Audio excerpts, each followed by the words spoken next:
Yep, Anthony's there. That is pretty strange. I'm not sure about that. If you click that up and down arrow again, what happens? It just flips me and you, big and it small. just flips me and you. Yep. Hmm, interesting.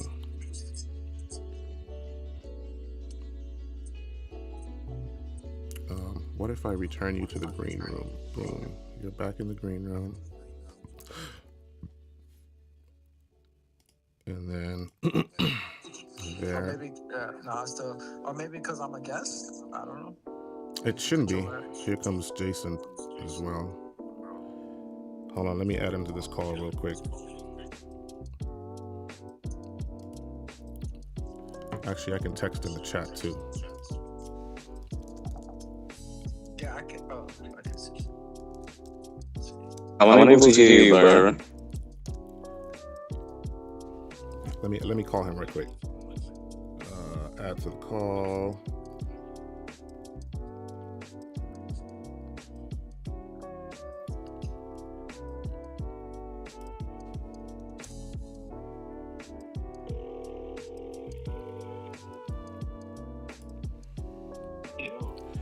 Yo, I'm just muted right now because we're live now. We're on a countdown, so my mic is muted for now.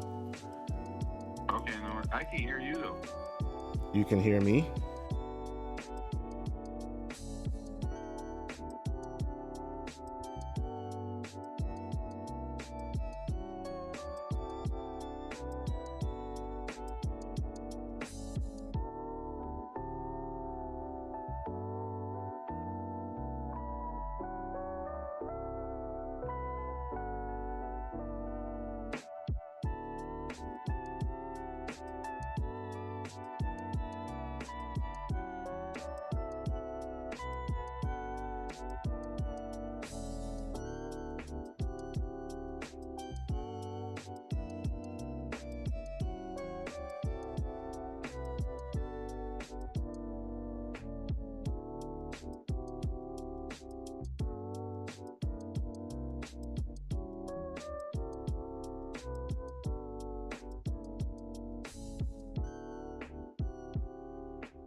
I can see too.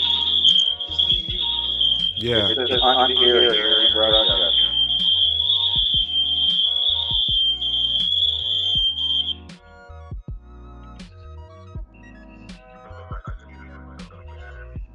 I don't think I'm muted though. I see video on it.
All right. We are live, ladies and gentlemen. I hope you can see me. Welcome to the first edition of the Advancing Audio Masterclass online hangout. Today is going to be a very exciting day. I have some special guests with me, so I'm not going to take too much time, really. Let me just make sure that everything is working here. I believe our Microsoft Teams can hear me now. You can see and hear me. So that's great. Just keep your mic muted until further notice. I see we're live on Instagram. We are live on Facebook. Beautiful. So welcome in, guys. I appreciate you being here with me. I'm going to look off screen for a second because I got so many things happening right now. And this is the first of its kind that we're doing here. And we really haven't even practiced or rehearsed this thing. We're just going with it. It is what it is. So I'm going to do some housekeeping real quick. So, as you know, today we have an online hangout. It's the first of its kind for us at Advancing Audio Masterclass. So welcome.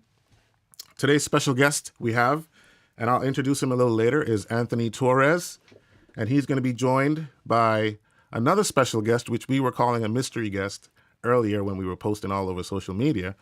And his name is Onix Rivera. If you don't know, these guys are a duo team, and they are professional audio engineers. And I got to meet them, out here in the field. And they are working currently with the amazing, legendary Miss Lauryn Hill, amongst other people, of course. But we're here to chop it up and get some stories and some tactics and some secrets from these guys and see what we can learn and share as we go along. All right. So sit tight. We're going to be here for about an hour and we're going to have fun. I think we're going to have a lot of fun.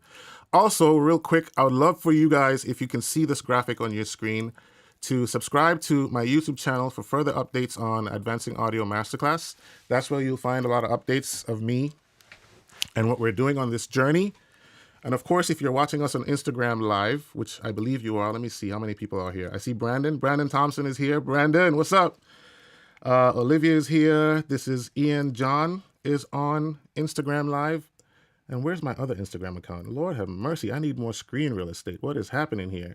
All right. I see a whole bunch of people on Instagram. Dante is here. What's happening, brother? Good to see you. Let me give a shout out on some people on Teams. Thomas Zungu is here. Let me give a shout out on some people on Teams. Thomas Zungu is here. Let me give a shout out on some people on Teams. Somebody unmuted their mic on Teams. So we have a feedback loop happening. Is that Umberadi? So mute your mic, brother man. Or I can get some headphones so we don't feedback like crazy up in here. All right. Cool. So, yeah. Subscribe to my YouTube channel if you can see this graphic on your screen. Where was I? Shouting out people on Microsoft Teams. I see you, Thomas. I see Brian, Lydia, Sammy, Jad. That's great. We have an audience, guys. So, the next thing on housekeeping is our email. If you would like to keep in touch with us, we're going to be sending out newsletters for the rest of the year as we prepare to get ready for the actual Advancing Audio Masterclass that we're going to be having later this year. Details on that coming pretty soon. So you can email us at info@advancingaudiomasterclass.com. Again, the email is info@advancingaudiomasterclass.com. All right. So now, without further ado, I'm going to introduce our guest for this morning.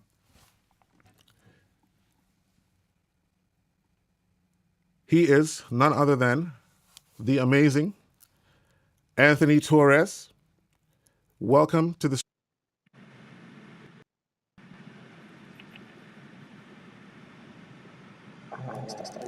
Yes, sir. There we go. I am unmuted. I hope you're unmuted as well. You can see me and hear me, brother? Yes, I can see and hear you. I didn't hear the last thing you said. I said I was just introducing you, man. I know you're busy. I know you're a busy man. So I appreciate you being here with us, bro. So Anthony, why don't you go ahead and introduce yourself to the people and then we can chit chat and make some stories and have some good memories on this stream today, man. Absolutely. Well, my name is Anthony Torres, and I am a front of house and monitor engineer, specifically for monitors. But yeah, that's what I do. I'm in the production scene, and I love it. I love it. So, are you muted? I cannot hear you. How can you not hear me? There we go. Can you hear me now? Now I can hear you. All right. This is so funny. A bunch of audio guys are trying to figure out how to do a live stream. So yeah, I'm muted still, am I? I don't think so. You can hear me? I can hear you. Okay. This is so funny. A bunch of professional audio engineers don't know how to do a live stream. That is hilarious. All right, man. They said someone said there's like an echo. There's an echo from my side? Hold on. I think it's mine. 1 second. Okay. Yep. There's an echo. There's an echo. All right, let's try this. I'm going to put some headphones on and take that out. You can still hear me though? I can still hear you. All right, perfect. I can hear you as well. That echo should go away now. So Torres, talk to me, man. What you been up to? Well, I've been actually getting ready for this tour that's coming up. Next week, I have rehearsals in Nashville, and I'll announce the tour who I'm going out with later. That's like a 2-month tour going to Europe. Okay. And then another summer tour, which I will announce that later with that. Yep. Hold on. I guess I have to use headphones. Oh, are you feedbacking as well? That's all good. So. Yeah. Headphones will take care of that. Not a problem. Be patient with us, folks. We're trying to figure this out. This is our first live ever. My phone is blowing up like crazy. I think Onyx is trying to get in too. Let me see. What is he saying? Let me get that for a second. Boom.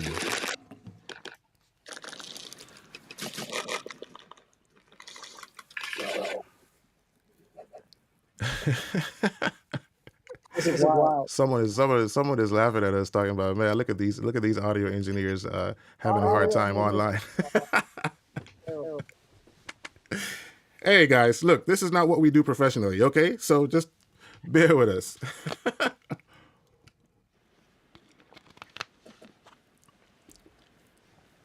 Man, you got a whole drum set in your studio, man? Yeah. Okay. All right.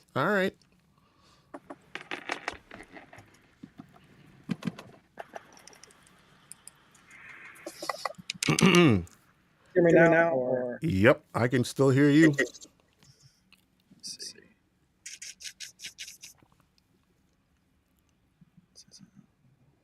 You can hear me? I can still hear you though. I can hear you. All right. Just make sure your IG is muted and all that good stuff.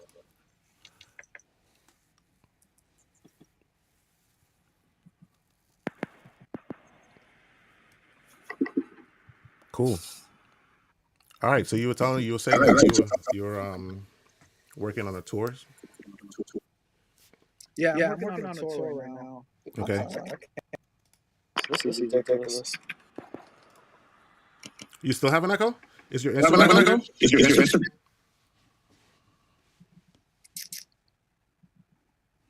is wild. It's all good. Take your time.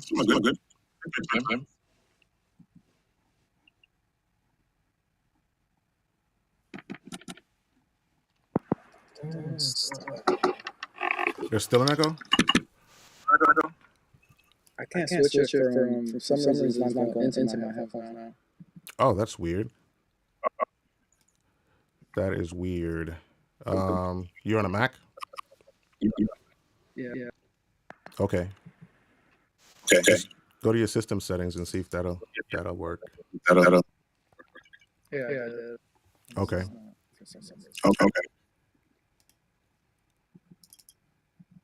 All right. So while you're doing that, I'm gonna bring Onyx in. Onyx, what's happening, brother? What's good, fam? Y'all doing Dang, great? You're on the road, really? Bro, I told y'all, I am so sorry for my setting. It's just, Yeah. gotta catch this flight, so. But yeah, we're here, man. It's all We're good. doing It's all it. good. We understand. It's all good. Do what you gotta do, brother. Do what you gotta do. Yes, sir. Thankful for the invitation and the flexibility, for sure. Yeah, man. Yeah, man. So Onyx, tell us a little bit about yourself, man. We're trying to work out some audio issues with Anthony over there, so we're just trying to kill some time with Okay, cool. for a sec. Yeah. So it's just you and I? It's just you and I for now. I think Anthony's rejoining. Okay. There he is. He's back. Great. All right. Let's see where this boy's at. Yeah. But yeah. My name is Onix Rivera. I am based out of Atlanta, but I am born and raised in Puerto Rico. I do audio locally and professionally. I'm a musician as well. Okay. So yeah, just always trying to stay busy, always. Every time anybody asks me what I'm doing, it's just I'm always up to something. So that being entrepreneurship or personally, I'm just always trying to stay busy. Yeah. I feel you. So, I mean, I don't understand. Like, like you and I, we live in the same city. We're in Atlanta, right? And we've never met before. Yep. And I mean, look, it happens. But at the same time, I just met Anthony, late last year at the Maverick City tour. Yeah, I think it was late last year. Yeah. So, I mean, it's understandable that we all kind of never knew each other before. But I want to know, how in the world did both of you end up on the Lauryn Hill tour? Like, how did that happen? Have you known each other before? Yeah, he's on. Okay. Hey, since I don't see you out under there. We have a friend in common. His name is Tones. Well, in the industry, his name is Tones, but his name is Anthony as well. Sorry, Steven. So he got a call for this tour, and he was making sure he was to build a team around the tour because it's a audio camp intense tour, and we just thought about Anthony, thought about me, and I was just thankful to be part of it, and that's how we met. We didn't know each other before the tour. So we just got a call from Tones, and that's where we kicked it off. Oh, wow. Okay. Interesting. That's crazy. And I want to talk about, you guys toured the world with her for the most part, and you had a show in Nairobi. I know your time is short, so I'm just going to jump straight to the chase. We heard some stories about that, especially for the guys who live in Nairobi. They want to know kind of behind the scenes, what was happening with that show, and, kind of walk us through what were the expectations initially versus what actually ended up happening at the time.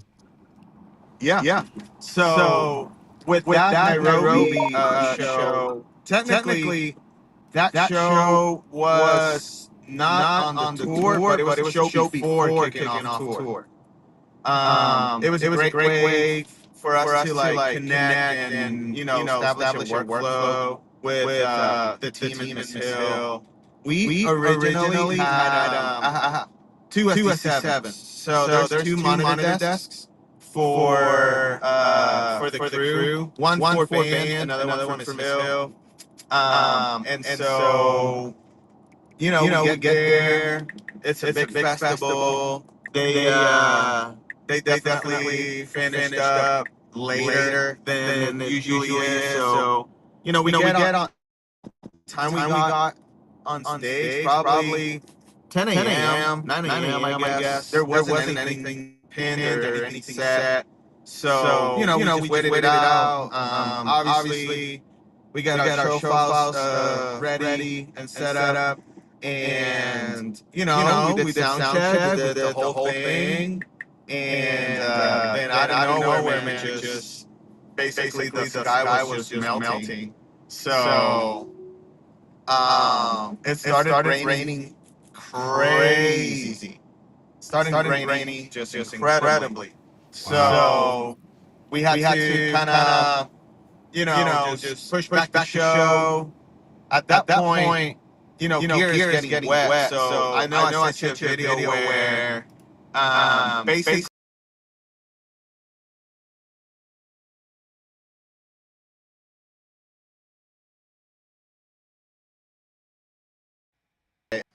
like just falling into the SD7. Okay. So it's just crazy what's happening. And so at that point, gear was getting wet. It wasn't too safe for anybody to be on stage. There was like a power issue as well. And, we just pushed it back. Backline was getting wet. And at a certain point, I think at this point it was like probably midnight. But the people were still there. So, wow. Okay. I think, between management and Miss Hill and the team, we thought I thought postponed or canceled, but I think it was like 2 or 3 there. Tones, which he was leading audio for that show. He was like, all right, let's see what we can do, because the owner of the digital desk, he didn't want to use them for obvious reasons. Like it was all wet, it wasn't safe to use. So I mean, there was like water in the doghouse, just crazy. Jeez. So wow. from 119 inputs and I don't know how many, probably like 20 mixes or so. Well, no, 28 mixes. We ended up having to do the show on a CL5. But at this point, it was just one buddy and CL5 in front of the house. Mm-hmm. And Anthony ended up mixing that, like in just basically, but like barely line of sight. I did like an offline show file. We loaded it up, and man, he went to work that day. It was crazy. Wow. Long story short, we headed out at 6 a.m. out of that venue. Oh my gosh. Are you serious? We literally, Yeah. Kenya was such a blur. And come to think about it, we were on stage for over 24 hours. Oh my goodness, Lord. Yeah. So, and then, coming from 2 digital desks down to 1 CL5 with limited channels, limited outputs. Yeah. Me mixing everybody and from scratch, because we didn't have a show file for that. You didn't have a show file, so you had to EQ and compress everything from the beginning. Everything from the beginning with no time, and the show must go on. Unbelievable. And we were on stage, man. Honest, what time did we get there on stage? Like 6 a.m., 7 a.m.?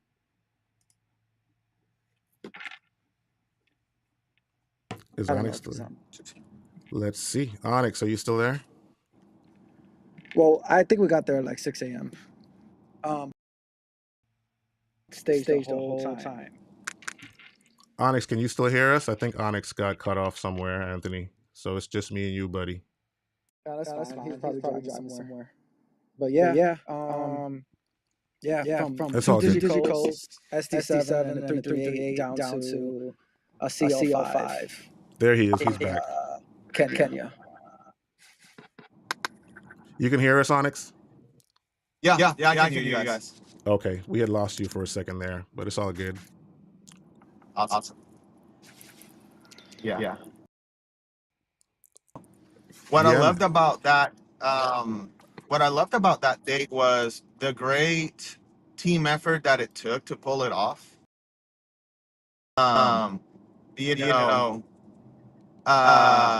It took incredible amount of effort to just make it happen, but the willingness of everybody just to make it, just to do the show because the audience was there, the cost of the event was great.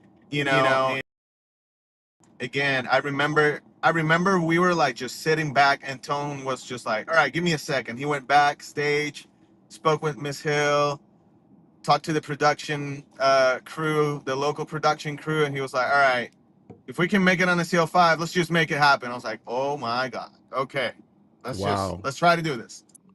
Wow. So Wow. yeah, it took a whole village, man, but we did it.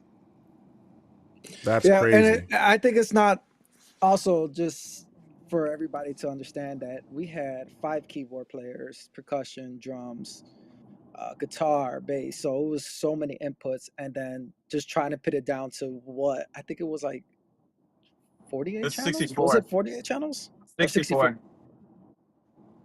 64 channels, and then limited outputs. One of the guys was on. A couple of the guys had to go use floor monitors. Yeah, it was About it was I it think was you're pretty it was pretty muted. interesting for sure. My goodness, that's crazy. But hey, at the end of the Yeah, day, you had a show, right? At the end of the day, there was a show, yeah, and it happened, yeah. and Of it was good. course, There was definitely a show, and people stood there, and it was still packed. Wow. it was still packed. Yeah, man. I'll give it to Kenya. They stood up, man. They had a great time, and again, the cost was great of the event, and man, at 6 a.m., just like blowing up fireworks, So love their spirit Yeah. for sure. Oh my gosh. So guys, listen, I have somebody I want to bring on. He kind of strong armed me into being here. So I I love don't it. even know how we pull this off, man, at the last minute. But Anthony knows him. I don't know if you know him, Onyx, but it's gonna be an interesting I love conversation when it. this guy comes in. Jason. Yo, what up, Onyx? Onyx and I know each other online. We have a social media friendship, but Torres Sir. is my guy. Yeah, I just came in like a wrecking ball, took over the whole conversation. I was like, yo, you better let me in this chat. That is hilarious. Get me through the I was like, thread. yeah, you better let me in. That's awesome. I I love I love it. see I see Byron moving his lips and I can't hear him. Nah, Byron, why'd you he's mute muted. yourself? We can't Am I figure this muted? thing Am I out. muted? If we have Okay. listen, we can hear He you muted now. himself because All usually right, there was great. a time. Everybody who's watching this thing, we have no idea what We we're have doing. no idea what We we're have doing right now. zero clue how to do this properly. If you're still on Microsoft Teams right now, I encourage you to go to our social media and follow the live there, because we're having the audio issues are fixed on our social medias. I think we're just having some issues on Microsoft Teams. So if you're Fir- still on Microsoft Listen, Teams, first of all, come over to first the of social all, media and hang out with us. stop introducing me to people by my government name. We're gonna have to talk about it. Second of all, we got to talk about why Torres didn't tell me about how good Wendy's breakfast is. Oh boy.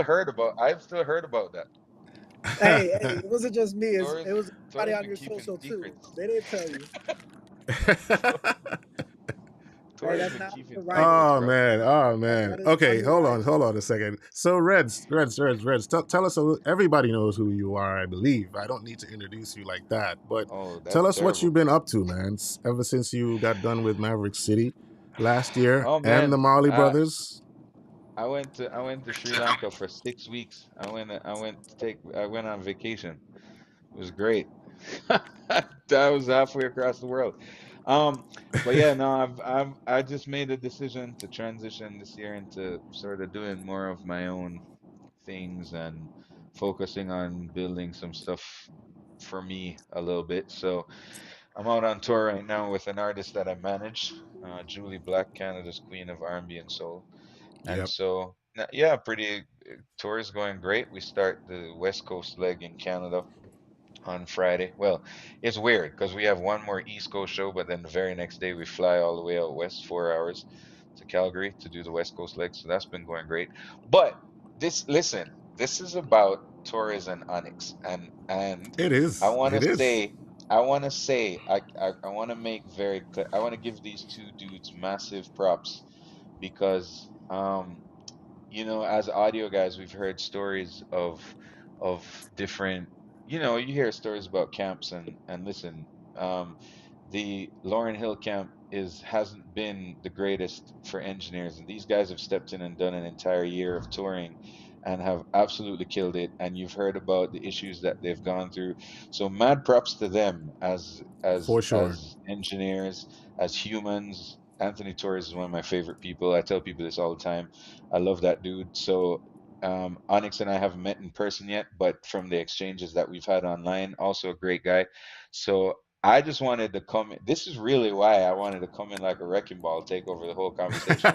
Is is so that we give these two guys right here the Yeah, man. right props because they've stepped into Kudos. a tumultuous situation and they've killed it. So I Kudos. just wanted Kudos. to Kudos. publicly give them their flowers and tell them mad respect from another engineer to them that they've just done an incredible job. So yeah, I can leave now. I mean, I'm gonna stay for the conversation just because but You, I you, wanted to. That you can't that's you can't really the strong arm us. You entire can't strong reason. arm us to That's to the to, to come entire in. reason why I came for just for that.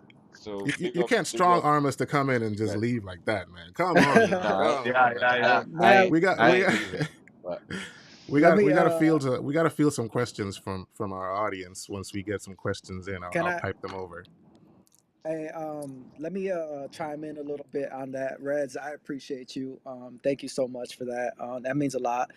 Especially Rez doesn't know this, but before I started going into more of the monitor engineer, I was watching some of his videos. Like I think it was a Digico one. It was like locked up, and his is the one that I used to watch all the time, and I still do for all the tips and tricks. And this I is remember before, that locked up with and this is Digico. before, this is I before, apologize that you've had to endure that. and this is before I connected with Rez, and I was just like, man, I learned so much from him without him even knowing. And then when we connected, it's just been great. So yeah, thanks Rez for helping me become a better monitor engineer with your videos. Appreciate that, man. That means a lot. Okay, so real quick, Onyx and Anthony, like, I know you guys are primarily monitor engineers, but do you do front of house at all, at any point? Onyx did on a couple gigs. Oh well, Onyx does a lot of front of house. I'm Man, usually wherever I, you're placed, you know what I mean? So wherever you're placed. But yeah, definitely. I'm Cool, cool. usually in the beginning I was always front of house, but then now I get calls for monitors. So which is I appreciate it. I love it. I think I tend to like monitors more front of house as well for me. Yeah, yeah, Because it's just an extra challenge. I think it is with monitors. agreed. So it's just different, and I like the challenge of it. I like the situation of it. I like going into it. So I don't know what Onyx likes more, front of house or monitors, but he could probably answer that one. Man, I you know, I think that each position is really unique. Because when you do front of house, you get to paint a bigger picture.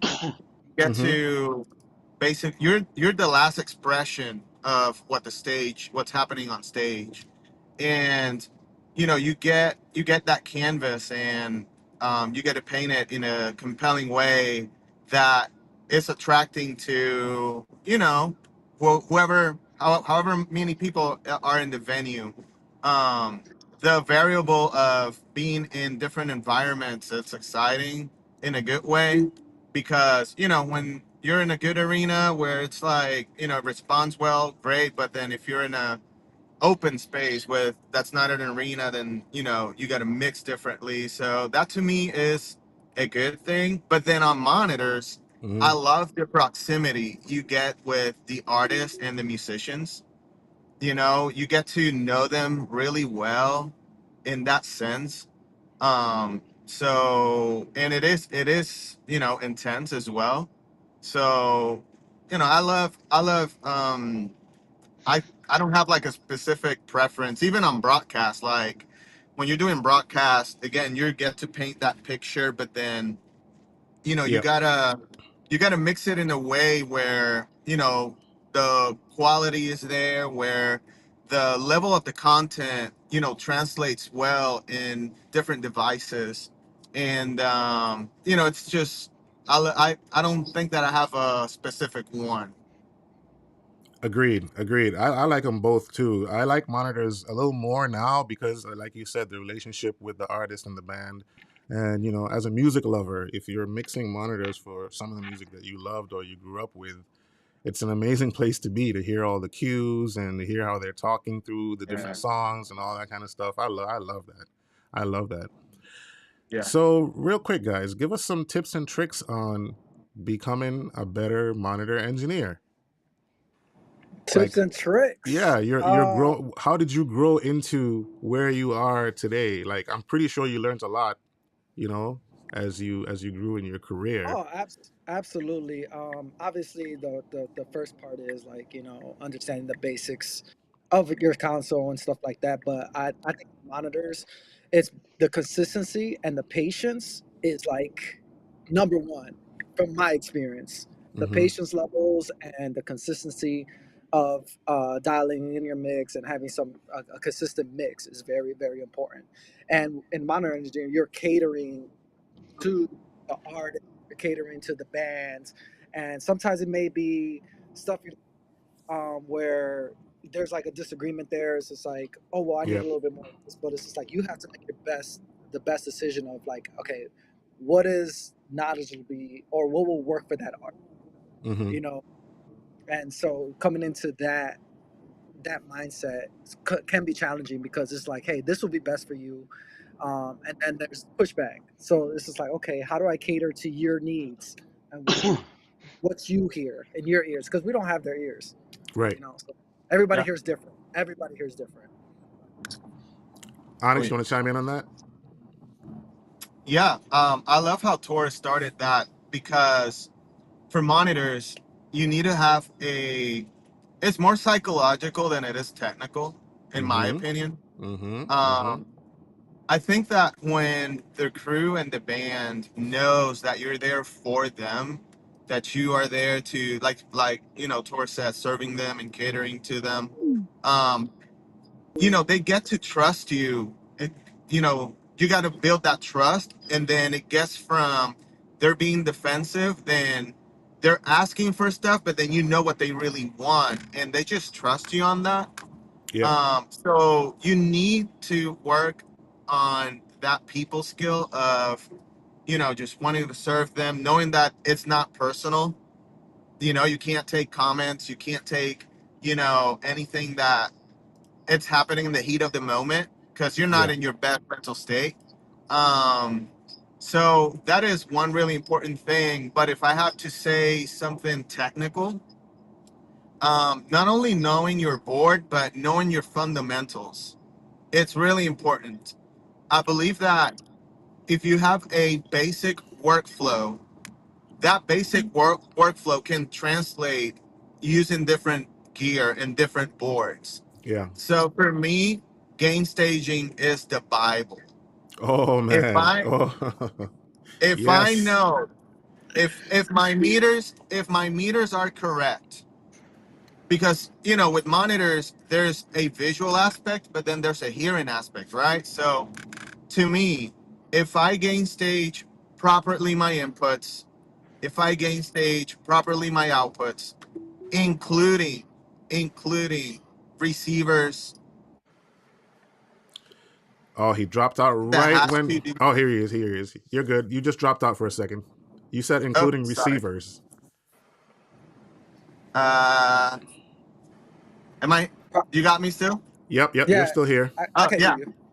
So yeah, overall, what I'm saying is, if you gain stage right, you can literally put together a mix without even having to listen to it.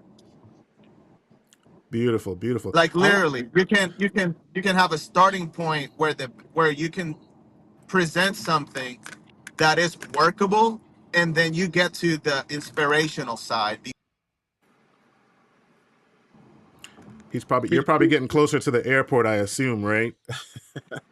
Well, that and just people calling, but I yeah, got you. Okay. I think that if you have a basic workflow that you have for you, that's fundamental. That can translate in whatever board you're in. Now, obviously, I have a preference, and everybody has a preference, but I found Hmm. that to be incredibly helpful when you got to go into situations where your gear's not ideal.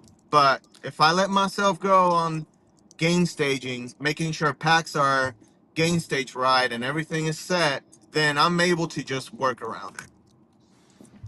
Facts, facts, facts. And So you I could don't take. think. Sorry about that. No, you're So good. You're good. just to chime in on that, also like Onyx said, game staging, and I think when we went from the great Digicos all the way down to the CL5, I think game staging is what saved us too. We focused on that, and then I started building my mix on that CL5. So it's like you're gonna be put in so many different scenarios that you won't even know, because we started off with two Digicos, all the channels we needed. We prepped our show files. Then at the end of the night, we ended up one CL5.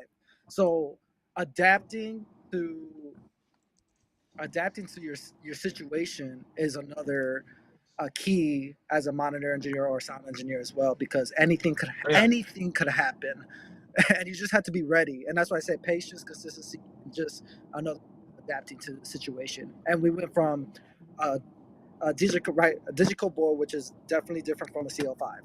So knowing, okay, where everything's at, like studying your boards as well, because you could be throwing it on anything.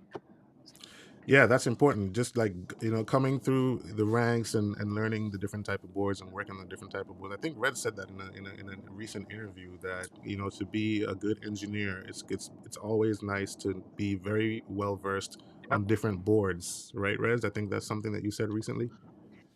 Yeah. Yeah, I had a mentor who said that if you can use any console, then you can get any gig. So that's the Mm. particular the quote that I used in that Dela Cruz interview. But yes, I mean I you see I came up in reggae touring where we didn't for a lot of my early days with Shaggy, we got different consoles all the time. I mean, that was before Digico was as popular as it is in the Caribbean now. Like now you can get Digicos anywhere in the Caribbean, but back then when we were doing a lot of Caribbean shows, we had PM5Ds some nights, Okay. we had Oh yeah. Profile some nights, we had CL5 some nights. This was even before the Rivage series, so we're talking back in the early days of profiles, so you kind of had to be able to use a lot of different types of consoles, and for whatever reason our tour manager who was handling production at the time didn't really insist on a specific type of console. It was just kind of like, this is what we'll have for this show. Yeah, we had a writer, but I mean it wasn't necessarily enforced. So I think for a lot of those times you just got really good at being flexible, and you had to make it work, and you had to make it work in a specific time frame. But I mean, these guys said it all, man. Like gain staging is everything. I definitely agree with Onyx. Like especially in reggae touring, it's a lot of festivals. So Mm-hmm. I've had to sort of rough in mixes. My early days of touring was festival after festival. It was mostly that. So being able to rough in a mix, especially in a festival situation where you don't have a sound check, I've Yeah. done quite a bit of those.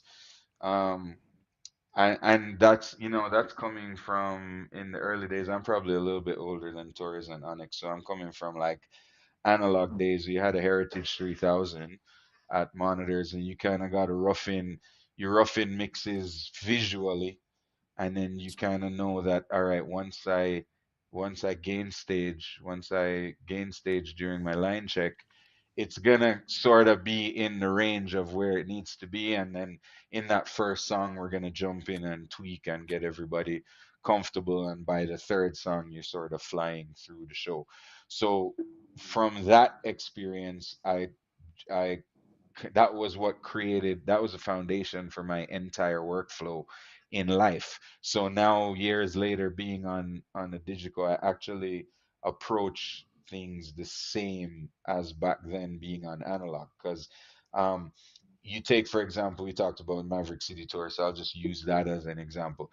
It's me by myself mixing 26 mixes. So um when you get into rehearsal, you do a little bit of stuff ahead of time. It's building a file from scratch, so it's not coming in with a built file. Like the Hmm. file that I'm coming in with is just labeled and laid out, but it's never had sound passing through that file. So it's that same approach of roughing in mixes, and then like if a vocalist, you put their vocal at -5 in their own mix, then you can rough in around that, and then you can tweak that. If you put for the drummer, if the kick drum's at unity, and then you rough in around that, what it should sound like, then the idea is once it's gain stage, then you're in the ballpark and you can just tweak, and you can get 12 people up and running with mixes within an hour, right? So yeah, I mean that's like golden advice. If you get really good at gain staging, I like that. really anal at gain staging, if you will, then a Super, lot of super people important. nowadays don't pay that much attention to gain staging because they're on digital consoles, and it's like, it's not that big of a deal, right? But back in the day when you're on analog, you had to kind of pay attention to it because you wouldn't want to overload your VU meters going down the line. So I think, yeah, that's big advice. And most of what I'll do. Listen, you guys can go watch the Dela Cruz interview. I talk a lot about different things, but most of this is like these guys are giving you the good stuff, man. That's like the real good stuff. Those that advice, gain staging is everything, man. If you master that, and it's like it's what Onyx said about process. um it becomes such an integral part of your process, because that's the first thing I do when I walk into a festival if we're not traveling with gear. Like, I know exactly where, if I'm using PSM 1000s, if I'm using Wizicom, I know exactly what the settings need to be. I know exactly what, from a gain staging standpoint, everything throughout, I use the same gain settings on Axient all the time. If I'm on Sennheiser 6000 or 9000, it's the same settings all the time. So that becomes a rock solid part of your process to make sure that even if you do have a file, um, that those things are important to making sure that your file translates the way you want it to. But I have a question. Can I ask a question? Yeah, of course. Okay, good. They can't see me till afterwards when it's delayed. But I would love for Torres and Onyx to talk a little bit about their workflow and process on the tour with with Lauryn Hill, because I know at times I think I saw both of you guys were on one console, and then you had another console with another engineer. Like, what was I that like that. whole workflow and setup like? Before you guys answer that question, I was actually about to paint that picture because in monitor world, when you go to a show and you're an audio engineer and you get a chance to peep on the side of the stage, and you see two huge consoles and two monitor engineers, that can be a little intimidating, especially if you've never seen that before, like what you guys had with Miss Lauryn Hill and what they are about to experience in Nairobi with Burna Boy. They're going to have Redz. I don't know if you know this, but they're going to have two. They're going to have two. I think they're using 852s on Bro, both it front of looks house. And so it's incredible. so crazy. So I've crazy. seen it. I was just Digital like, yo, Quantum that looks 852s amazing. for both They got monitor it. So engineers. so That's incredibly they have crazy. three monitor engineers actually. So they've got an 852 at front of house. They have two 852s at monitors, and then Comens is actually mixing Burna on a A 326. 326, yeah. So Comens is mixing Burna by himself, and then the band is split between two monitor Split. engineers on 852s. And It's crazy. God bless Burna Boy. That Ain't none of us is got that kind of wild. budget. So now, when you're walking through your process, think about what you're saying and scaling it down to a point where someone who doesn't actually experience at that level Sure. can understand where you're going with your process. Yeah, I Yeah. think Onyx. I think what on this tour, so we had band monitors, and then you'll see two boards, and there was three of us. So band mons was Brady, and in the beginning was Onyx, and then Brady came in and filled, and then um, became the band monitors, and then me and Onyx were working on Lauryn Hills. So we were band mon one is what we called it, Hmm. and so it was both of us on that board, and it takes two for her. It takes two. It definitely does. So in the beginning, we were just trying to see what she likes um, on stage because we also had. I'm trying to think how many wedges we had. A thrust. We had side fills. We had um, wedges circle for her as well. Yeah, yeah. So I believe Onyx. That was four wedges, right? Within her circle, Uh, right?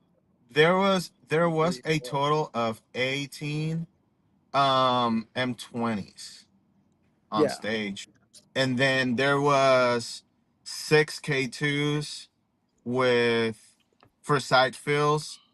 Then Hold on a second. Hold on a two, second, Onyx. I four. don't. I don't mean to cut you off. I don't mean to cut you off. I think we need to paint that picture of how that actually Yeah, looks like for an artist yeah, on yeah, stage.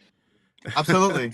So okay, um, let's start by Torres and I have never worked together.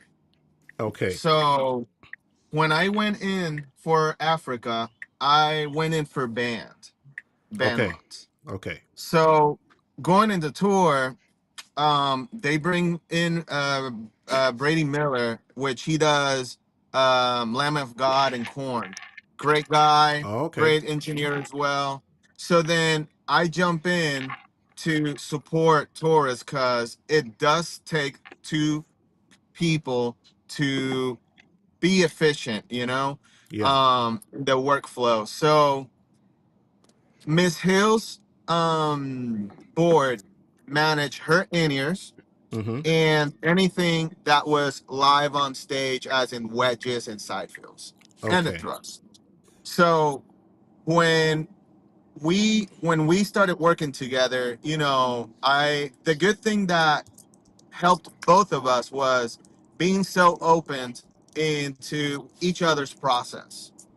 There were things that Taurus already did that they were great, and then I had different ideas into what the circumstances were, and we applied that, and we kind of created a system of our own. So we working systems. Um, there is so at the end of the tour, what ended up happening was um, the tours basically was a communication path from Miss Hill to myself because I wasn't at the same a line of sight for her. Okay. So Miss Hill, she can do audibles, or she can look at Taurus, and then Taurus will relate that to me. um and then I would make those changes.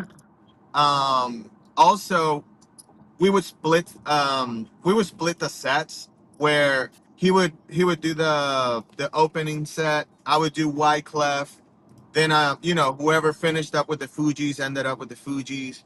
Um but it we kind of did a whole system that it just worked, where the artist, not only did she get what she wanted, but my goal is for her to feel inspired. Yeah. Absolutely. So so with Torres being on stage and the team, there's this other person called Jay Key that also forms a part of the system, and he's great. We just kind of integrate all together and make this whole thing happen. Now, technically wise, the biggest challenge is having all that power on stage, Yes. basically. you know Again, 6K2s with 4K of 28s, 18 M20s on stage. That's a lot. So That is a lot. um we just ended up, what I ended up doing was just riding those wedges. So wherever she went, I pushed it up. Whenever she went out of that area, I just tucked them down and, just made it happen. So yeah, a lot. Hopefully That is a lot. that's saying it well. We just ended up, what I ended up doing was just riding those wedges. So wherever she went, I pushed it up. Whenever she went out of that area, I just tucked them down and, just made it happen. Yeah, it was definitely um, since coming in there like Onyx says, both of us we have obviously everybody has different ways to monitor, but the way we work together, both of us having an open mind and like try to serve the artist and to our best abilities, but we all do different things different ways. But what works, it was funny because a lot of people on the tour were like, "Oh, you and Onyx know each other," but we're like, "No, we just met." It That's seemed crazy. like we worked the way we were working together. It seemed like we've been working years together. So which was just like, we Yeah. can't duplicate that, and we just clicked, and our workflow, what we created in such a fast paced scenario as well, Hmm. and just like tag team off each other, our minds, are different concepts. Just every day, I think after every show, we just talked about, okay, what could we do better?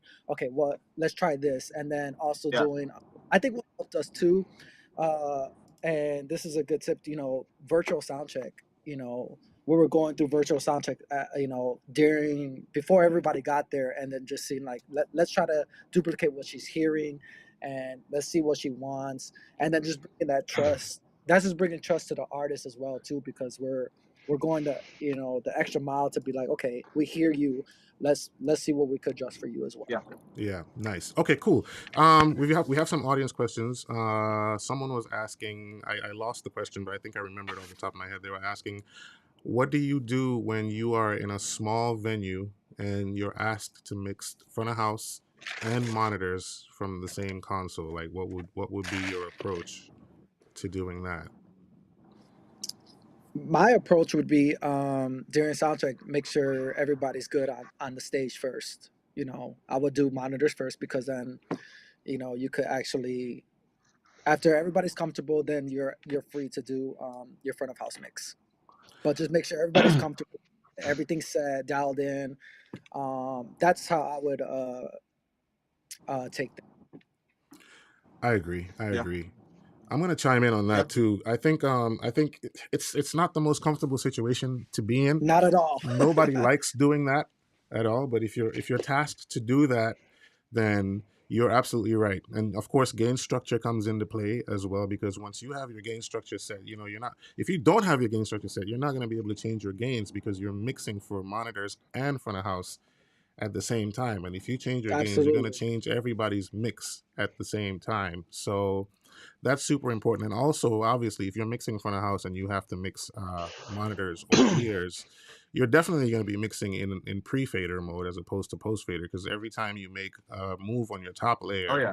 in post-fader, you're going to affect somebody's mix. So always make sure to check that your mixes are in pre-fader mode so that you're not affecting anybody else's mix at the time. I see Redz is smirking there. I'd like to hear what he has to say about all I this. mean, like it seems pretty I obvious can't that see you his check that. facial expressions. Bro, It literally seems pretty though. obvious that you would check that, but listen, every policy is the result of a bad experience. This is a saying you I you use just very never frequently know. in my You just never day-to-day know. life. I think the first thing you do before you do anything is to check and make sure that your auxes that are sending to your monitor mixes are in pre-fader, because the Lord shall not help thee if while you're mixing and Oh making man. changes, it's also making changes to the monitors. God go with Yes. you at that point. God But go yeah, with you. it's very important. I say this all the time that you have to make your approach to mixing very process driven. So um, it cannot be Onyx and Torres just talked a lot about process just now. if there's anything for the younger engineers to take away from this conversation, you should write down the word process, because if your approach to mixing is personality driven, you're gonna have a bad day where you're flustered, you're running behind, or you don't have the gear that you need or want. You're working on something different. But as long as you have a process that's rock solid and set in stone, um, the only part of festivals these days that make me a little nervous is changeovers.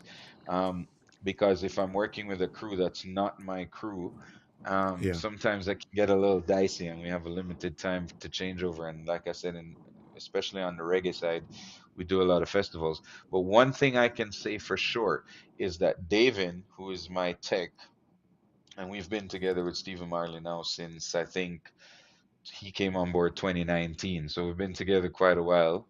I've known him longer. He was our tech with even the Marley Brothers tour, and we had two monitor engineers as well. Steve, who was doing wedges and side fills, kind of similar setup to what Onyx and Torres was dealing with, except just it was just the two of us on separate consoles. But it's process. It's once you nail that process down.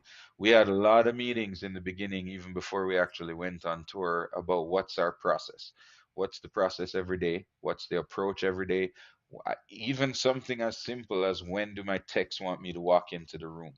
Like, when do Yeah. you want me to come in? Do you want me to wait until you call me on the radio to tell me that you're ready for me? Even down to those little details, once you nail down that process throughout the entirety of a 30 show tour or 40 show tour or even a 10 show tour, if you can get that process really locked in and dialed in, it's going to save your ass a lot more times than you care to have it save you. But it's definitely, I'll do a lot of that, is just echoing what these guys are saying. But I think for the listeners, for you, I see a lot of people active in the chat. Some I know, some I don't know. But I would suggest and recommend that you write that word down. What's my process? What do I do when I first walk into a venue? Like, what's the first thing I do? What's the Mm-hmm. second thing I do? What's if you can't lay that out for somebody who asks you that question, and I'll sort of um go off on a tangent a little bit. I tell people all the time that the best thing I ever did was teach audio engineering. So during COVID, I spent some time teaching at a college here in Toronto because there was no touring. So I had an opportunity to go and teach and still make an income. And one of the good things about teaching is that you have to become really intentional about what you do, because now you're explaining it to somebody else. It can't just be muscle memory, right? Which muscle memory is great, but when you're teaching somebody, you can't. When a kid asks you, why do you EQ a kick drum that way, you can't answer, because that's what I've always done. You know what I mean? You have Right. to you have to Yeah. become you have to become really intentional about your process. And I think if you're a young engineer in this listening to this, and you can't outline your process like Onyx did, he says, production manager says, all right, guys, we got to make this work with a CL5. Okay, here's what we did. And there's a step by step of, here's the first thing we did, here's the second thing we did, here's the third thing we did. If you can't do that, and I see I'm jumping ahead because I see another comment in the chat. When do you know you're a good mixer? When you have a great process. That's the start. If you don't have a great process Absolutely. and you don't have a solid approach, then you're not ready to mix yet. You got to figure out, and that goes back to, we talked about fundamentals, right? Like, clear are you on your fundamentals? Because you can't begin to twist and maneuver fundamentals if you don't have a mastery of the fundamentals, right? Steph Curry Yep. can take a shot from anywhere on the court, but that started with first being able to make a jump shot, right? So things like mic placement. I see a lot of younger engineers, they're not as particular with their mic placement. The reason why I can throw up a file, unmute the console, and it works is because I'm so anal on mic placement, especially on my drum kit, Mm-hmm. that like everything, if you, Byron, you came out to the Marley Brothers tour, Yep. everything down to where we put overhead mics was measured with a laser.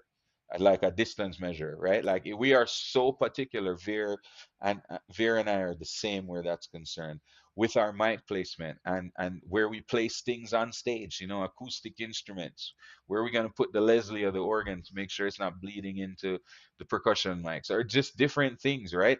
Is if you can't define that process and you can't bring some clarity to that process, that's where you got to start. Then we can start talking about mixing, because mixing comes after all of that. And I'll also say to that question, when you know you're a good mixer is when other people start telling you. If you're telling yourself that you're a good mixer and nobody else is telling you, you should probably revisit.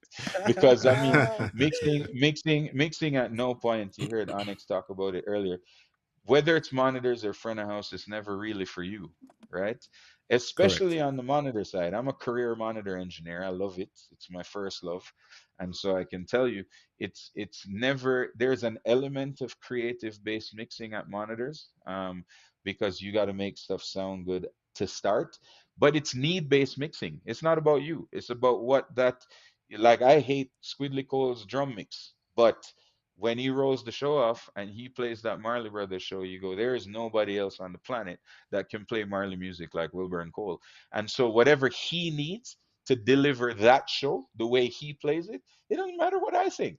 Yeah. You know what Yeah. I'm saying? It really doesn't matter what I think. That is facts. That is It's facts, a man. 100% need-based mixing. I mean, in front of house, it's a little bit more your creativity and developing a soundscape and creating this engaging front of house mix. But at the end of the day, there is going to be somebody listening back that either has to like it or Mm-hmm. appreciate it for you to keep your job.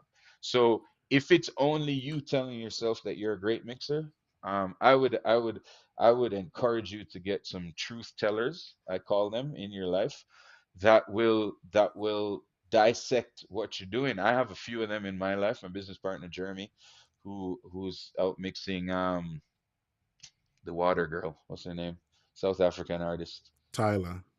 Tyler, jeez, slipped my The mind. water girl is Um, crazy. yeah, well, I mean, that's the song. Everybody knows the water song, right? So he's out mixing Tyler. He's one of my truth tellers. He came to the Julie Black show the other day in Brampton. And I looked to him for. He goes, "Yo, it sounds amazing." Then I know I'm on the right track. Yeah. Veer Danaram is another one for me. If I'm doing anything front of house based, I'm sending board mixes to Veer or videos, and or he's looking at videos on social media and going, you need to fix this, you need to, there's things you need to, like, with your mix that's not translating. Get some truth tellers in your life, get some more experienced engineers. If you can't do this alone, you're going to need people running with you. When you guys go and Torres comes to a show, Byron comes to a show, the first thing I do is hand them a pack. It's not Yeah. necessarily, I mean, a lot of times it's to say, yo, check this mix out, it's smacking. But Hey yo. but but they're people that I trust. They're people that I trust, and I know that their intentions are never to bring me down. If they say something to me, it's to help, because we have that relationship, we have that level of trust. So I hand them a pack so that they can listen along, and then they turn around at the end of the night and go, dude, that's smacking. Or they may That, say, hey, listen, what's going on in your snare drum? I hear a little thing there, and we can make each other better. So that's the road to becoming a great mixer is really get some people in your life that you can trust, that know what they're talking about. And but you that also is got to listen to the key. people that don't know what they're talking about too, because if somebody in your audience is saying, you're mixing in front of house and there's people getting up and leaving or complain, you should probably think about, you might not change your whole process, right? You might not change your whole mix, but that's one of the challenges we're having on this Julie Black tour now. We're playing some theaters. The demographic is so wide. So Like I got wide. white Yeah. hair, 85-year-old people in the audience, and then I Wow. got 6-year-olds in the audience, right? Wow. So it's Wow. like from night to night, how are you managing even just the energy of the show to keep it engaging, but still keep your audience comfortable? Because if the 85-year-old people who bought tickets are getting up and leaving halfway through the show, guess what? And that's the good thing about being an artist manager and the audio engineers, because you got to think about all these things. laying the foundation for future tours. So every artist, if you work with an artist, and I've been with the Marleys since 2018, I was with Shaggy for 10 years. If you want to Wow. have longevity like that, then you kind of have to care about whether or not your artist is going to tour again next year. So if you're the front of house guy and people are leaving your show, why are they leaving? Right? Right. You really got to take that into consideration, because if they leave, guess what? They're probably not buying merch. They're probably not going to buy a ticket to the next show. So Mm-hmm. how are you? You know what I'm saying? Like it's Onyx talked about and inspiring the artist, but you also got to inspire the audience, because unless you only want to Right. do Yep. this one time, you know what I'm saying? Like you if you want to do this again next year and the year after that and the year after that, instead of having to send out resumes at the start of every year because you're bouncing from artist to artist, you Yeah. should probably think about some of these things. So, oh, I like to mix the show at 105. Yeah, but if your audience doesn't like it, who cares what you like, True. right? So, True. Yeah. you know what I'm saying? It's a lot of things saying in that whole time that I was rambling for, because I can talk a lot. So let's. That's But fine. That's Dude, fine. it's Let's hey, it's what it, it if y'all, it's whoever's there, Redz just did a master class. Just so y'all know, Facts. that was a golden master class. And Yep. that shows like experience, the longevity of who he is. And I, li- that I was I that was wanted that was to incredible. I wanted to chime in when Reds was like, when he was talking about people coming in and like his friends and giving their opinions, but also making sure you take that advice. I think what Yeah. helped me and Onyx out on this gig, because we didn't know each other, was that we were open to each other's ideas, and that was probably the most important part to having this gig be so successful when it came to monitors, because we were both open. We both came with absolutely. that same mindset of learning from each other. I think that is very key. Like, learning from your peers is very key, because you can't get offended when your peers are, hey, try this, try that, and then you're just like, whatever. Yeah. So it's Right. True. being that, Um, having that open mindset, and be like, okay, let me try it, and then hey, it worked, or it didn't work, because there was a lot of times on this tour where me and Onyx were like, hey, let me try this, or I'll be like, hey, Onyx, I didn't like how that yeah. went, let me try this, and he's like, are you sure? I'm like, yeah, let's try this, or he'll vice versa, so we were always back and forth, Yeah. but we both had that same attitude of like, okay, let's do it. Oh, it did work, or it You didn't know, work. Yeah. there's that part too, Torres, of like willing to try things. Is such a huge understated thing, because um I see a lot of engineers who, oh, I've always done this, or I do this Mm-hmm. because Mm-hmm. Mm-hmm. somebody else does it. Maybe somebody that they look up to as an engineer uses this type of microphone, so Yeah. that's why they use it. Um, that that attitude of being willing to try. I tell people all the time, I never had a perfect mix on the Maverick City tour, any tour I've done, till the last show. the Oh, the last show is the mix that I can walk away from and say, yeah, that was the one, Yeah. because you're constantly trying to get better. If you have Yes. that approach and that attitude, you'll always stay hired, because artists know that I'm not Jason Reynolds, I can speak for me. Will Yeah. never stop until this thing is perfect. So every show, Naomi, after again, using Maverick City as an example, they have that big opening that everybody is on stage for. When they Mm-hmm. first come down, I am walking over to Naomi, and you guys probably saw this. As she comes down the stairs, I'm like, "How's everything? Everything fine?" Yeah. Walking over to Chandler, "How's everything? How's right?" This is like 30 shows in, 26 shows in. We're having these conversations. How's the inner? Because like Onyx mentioned, every arena is different, every venue is different. But it's Yes. this attitude of absolutely. constantly trying to get better. Like we're Uh, never satisfied, even when the artist comes down the stairs and says, "Man, that was incredible." I'm um, thinking, yo, I heard a crackle on the bass line in song number 3 at the 2 minute mark. I gotta go find that crackle so we don't have it tomorrow. You know what I'm saying? Like I'm going through, and I learned that from Veer, because like he mixes, like the Marley Brothers show is, I'm biased, but it's the best sounding show on the planet. Ooh, This dude, man. like the separation of instruments that he achieves in a live situation with an 18-piece band is like unreal to me. Like I crazy. don't even know how he does it. But he goes back every single night after the show and he's listening to board mixes and he's watching Instagram videos. He follows the hashtag. Like Yeah. he is obsessed with Yeah. getting better every single night. I mean, hey, that's why Verdaniram, in my opinion, is who he is. I say it all the time. I Agreed. think he's, for me, the most talented front house engineer I've ever seen Yeah. mix. He does a lot of studio mixing as well, but that inspires me because I'm like, if you're not that obsessed, Mm-hmm. where before you Yeah. before you even go and hang out and party and you're back in the bus listening to the board mix, and then you can go hang out with everyone. Nah, that's that level of That's Yeah. another commitment. level. Yeah, That's that's That's a to insane. whole I me, nother level. that's what it takes for Onyx, greatness. it looks like uh, you need to go handle your business, brother. yeah, but I don't want to leave until number one saying thank you to you, Torres and Reds. I appreciated what Red said, and it's definitely inspiring to hear somebody like him, saying that. So I'm sure that he also has not inspired us, but a whole generation of engineers. And, I feel really blessed to be in this call and to have a digital friendship. That's the beauty of 2025. And Yeah. the other thing I want to say is what Red mentioned is vital into development, because you're not born a great mixer. You build into being a great mixer.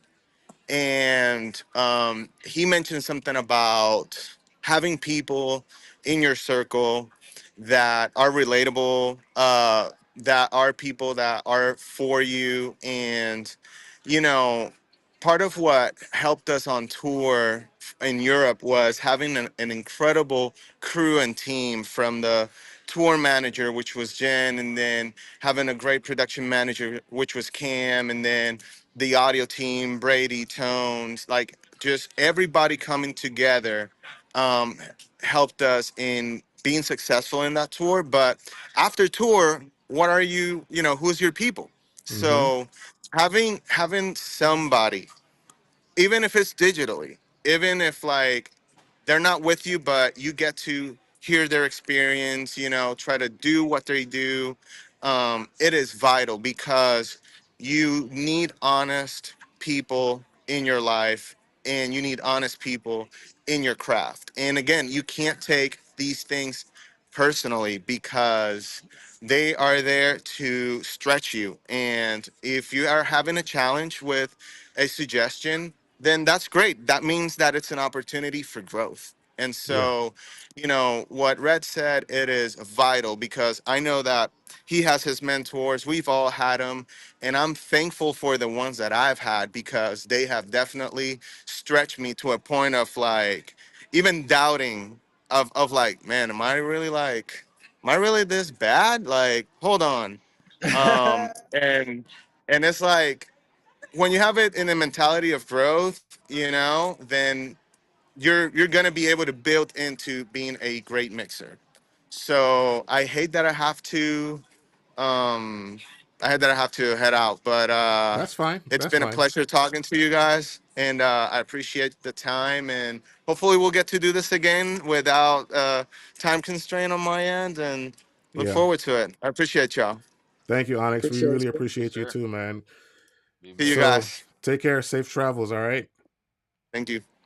Guys, I need to get through some comments here before we move forward. We're almost Absolutely. done, but here there's somebody here who said I think his name is Hestone or Heastone Steps.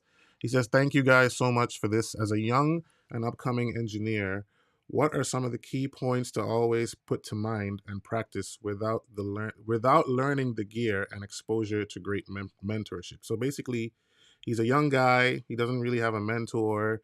He doesn't really have exposure to equipment as much as he'd like to, but he wants to become a good engineer. Um, I think go ahead, Torres. I'll go real quick before, like, even the story where I mentioned when Reds was talking. When I wanted to get more into monitor engineering, I literally went on YouTube and found his video and just studied it, and then also, just wrote down my notes.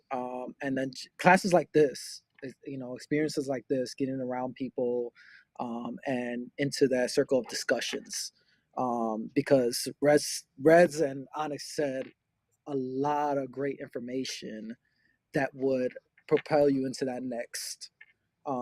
When it comes to game staging, when it comes to mentorship, when it comes to just grab a hold of that. So I could talk on that part because that's what I experienced when I was coming up, and now I have Red's number. Now I could text him like, "Hey, how did this sound? Or what's up? Did you get some Just Wendy's not at breakfast? midnight. Yeah, yeah, yeah, yeah. I'd like to chime Facts. in real quick, Reds, before you answer this Go question. ahead. I Yeah, of course. this is the community. This is what we're trying to build here. None of us, as you can see and tell, are gatekeepers in any of this. We're free to we're open and free to share information as much as possible. We can lead you in the right direction. We can send you links on things to watch if you don't have time and experience on different consoles. There's so much information out there that we can share. So just stay tuned, stick to Advancing Audio Masterclass, and we'll always have your back. So stick close to this community. Reds, anything to say on that I before we move there's on a to the next question? Yeah, there's a couple points I want to make on that. The first point is I want to echo learning gear is easier than it ever has been nowadays. Yeah, Great example. I had to go do monitors for. I was blessed to be asked to do monitors for Israel and New Breed on their recent Corritos recording in New York, and they had already. By the time at first I said I wasn't able to do it because I was away in Sri Lanka, and then I was like, no, I want to do it, so I changed my ticket to come back early. So by the time I got back to them and said, "Yo, I'm actually coming. I'll come do it," they had already locked in the gear for the recording, and it was a Yamaha DM7 console. I'd never seen or touched this console in my life. Um, but I went online, and there's videos online. There's tutorial videos. I downloaded the offline editor, poked around with it. By the time I got to the recording, I felt like I knew the console inside out. So learning gear is easier than it ever has been. When people tell me I don't have the ability to learn the gear because I don't have access to it, that's an excuse, to be very honest. yeah, Once you get to know me, I keep it real. I keep it a buck all the time. There's tutorial videos online. Every console has an offline editor now that yeah, essentially mirrors the actual console. If you can get around on the offline editor, once you get on the surface, it'll become easy for you. You'll be able to pick out where things are laid out, stuff like that. So I just wanted to say that up front. But secondly, I wanted to say to Heystone and echo what Byron said, sorry, um, is the importance of mentorship cannot be understated. So um, you got to find a mentor, right? I heard Ricky Ashford told a story about how he got connected with Pooch and how Pooch became his mm, mentor. Like he I just remember is that. said like almost stalked him on Instagram. Like what you'll find is most of us who are in listen, I don't for one second think that I'm where I want to be in terms of my level in the industry. I want to I want to become greater. I want to do bigger things. I want to do stadiums, right? Like there's still a place for me to get to. But most of us that are the terminology I'll use is further ahead than you are, not necessarily there, because we'll never be there. We're Mm-hmm. always chasing greater. But most of us that are further ahead, you'll find all you got to do is reach out. Like people hit me up on Instagram all the time. I had somebody hit me up from Rwanda just last week, be like, "Hey, can you mentor me? Can I reach out with questions?" I'm like, "Yeah, 100%. Like as much as I can." And obviously time consuming sometimes, but I have guys from Rwanda, Uganda, all over Africa that send me videos, board mixes, streaming they're mixing the stream at their church, and they send it to me on a weekly basis. Hey, can you take a listen? I might not be able to do that every week, but when I can, I listen. I say, hey, that sounds pretty good. Work on some of your separation with your drums, maybe work on some of your kick EQ, certain little things, however we can help. But having a mentor is important because this music and audio is so heavily influenced by opinions. It's so subjective that it's difficult to just really be on an island by yourself and Mm-hmm. become great at it. at some point in time, I feel like you will need the input of somebody else, right? And so a lot of that, you do have to be careful with who you take advice from, because there's some people that are just flat out doing it wrong. But think about some, you can Yeah. find some of the That's people who are, facts. you know what I'm saying? Find some of the people who are mixing your favorite bands. Like if you love Miss Lauryn Hill, then now you know who mixes Lauryn Hill, right? You know who mixes. You can find these people. You can find out who mixes. There's guys like Brandon Blackwell online. I've Yes. DM'd him in the past without even meeting him in person, and he's helped me with stuff, right? So there's, but I will say this: if you want to, it's a biblical concept that says he who wants friends must first show himself friendly, Mm-hmm. right? Um, I always tell people this: if you want to be mentored, right, you must first become a great mentee, right? Because Facts. Facts. the easiest way to piss your mentor off is not listen, not take the advice, not be motivated, right? I will mentor anybody who has a desire, who wants to do this, even if they're pretty bad at mixing. We can work through that and we can get better.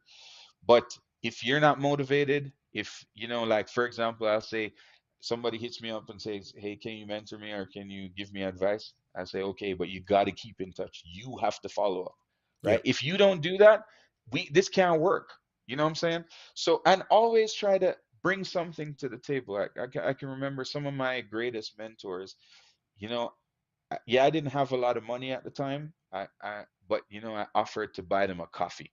I said, "Hey, can I grab some of your time, pick your brain? I can't afford to buy you a steak dinner, but I can buy a coffee. I can buy a Starbucks coffee."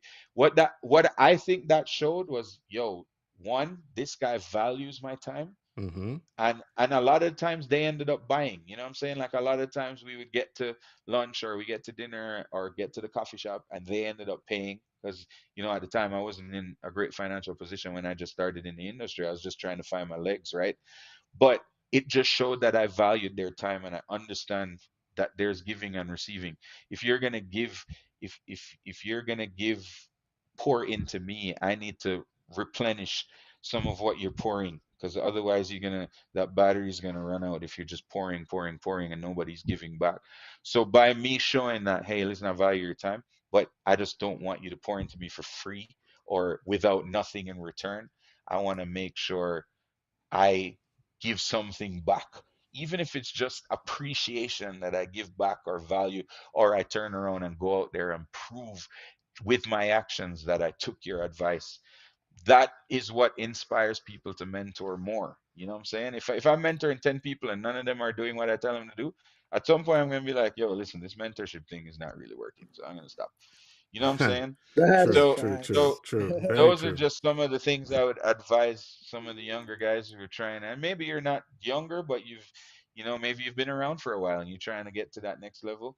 Think about those things. If you were in the position that you were being asked to mentor, what would you want to see in your mentee? What kind of characteristics, what kind of work ethic would you want to see? And then become that.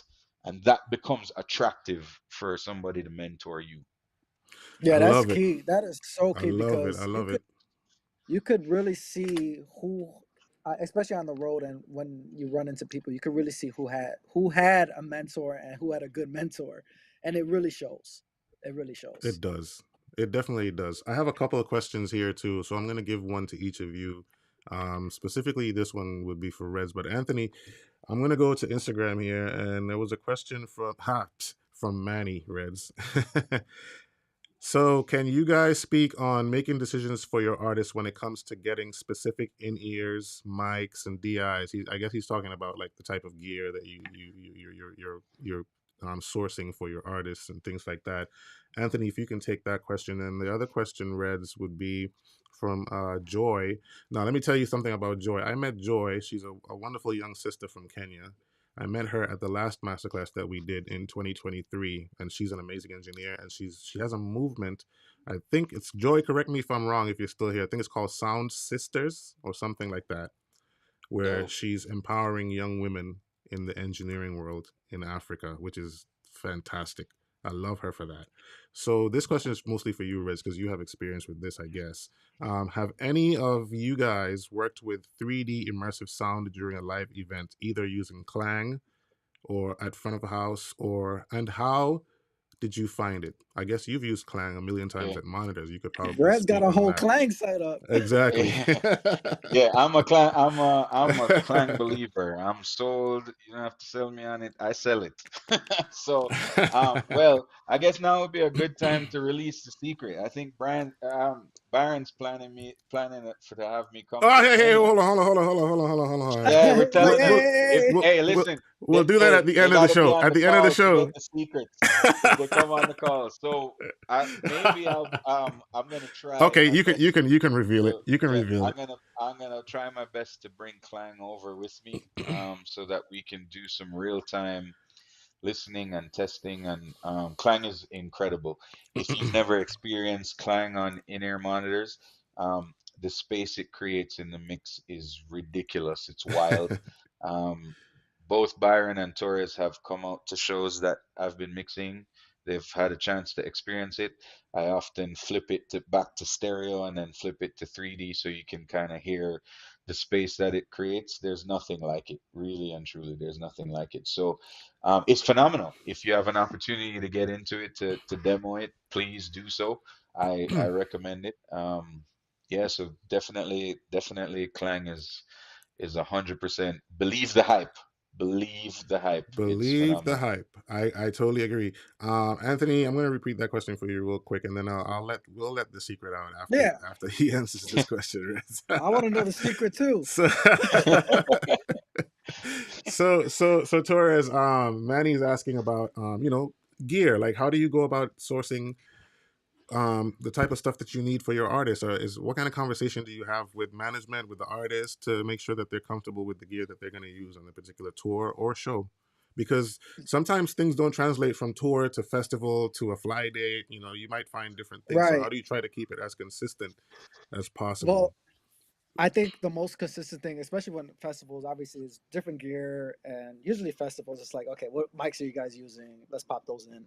But the thing you could keep consistent with the artist is their mic capsule, which that was one of the things, especially with Miss Hill, where okay, what mic capsule works for her? What does she want to hear? Because she not just is a singer, but she also raps. So and then she Yeah. has a different tone between those two. So the main thing was to figure out what capsule works for her. So we did have a mic shootout, and we went through different types of mics, and there were some that she's like, hey, I like how my in this capsule, I like how my singing voice is the way it Mm-hmm. cuts through. But then she didn't have the weight she wanted on the floor wedges.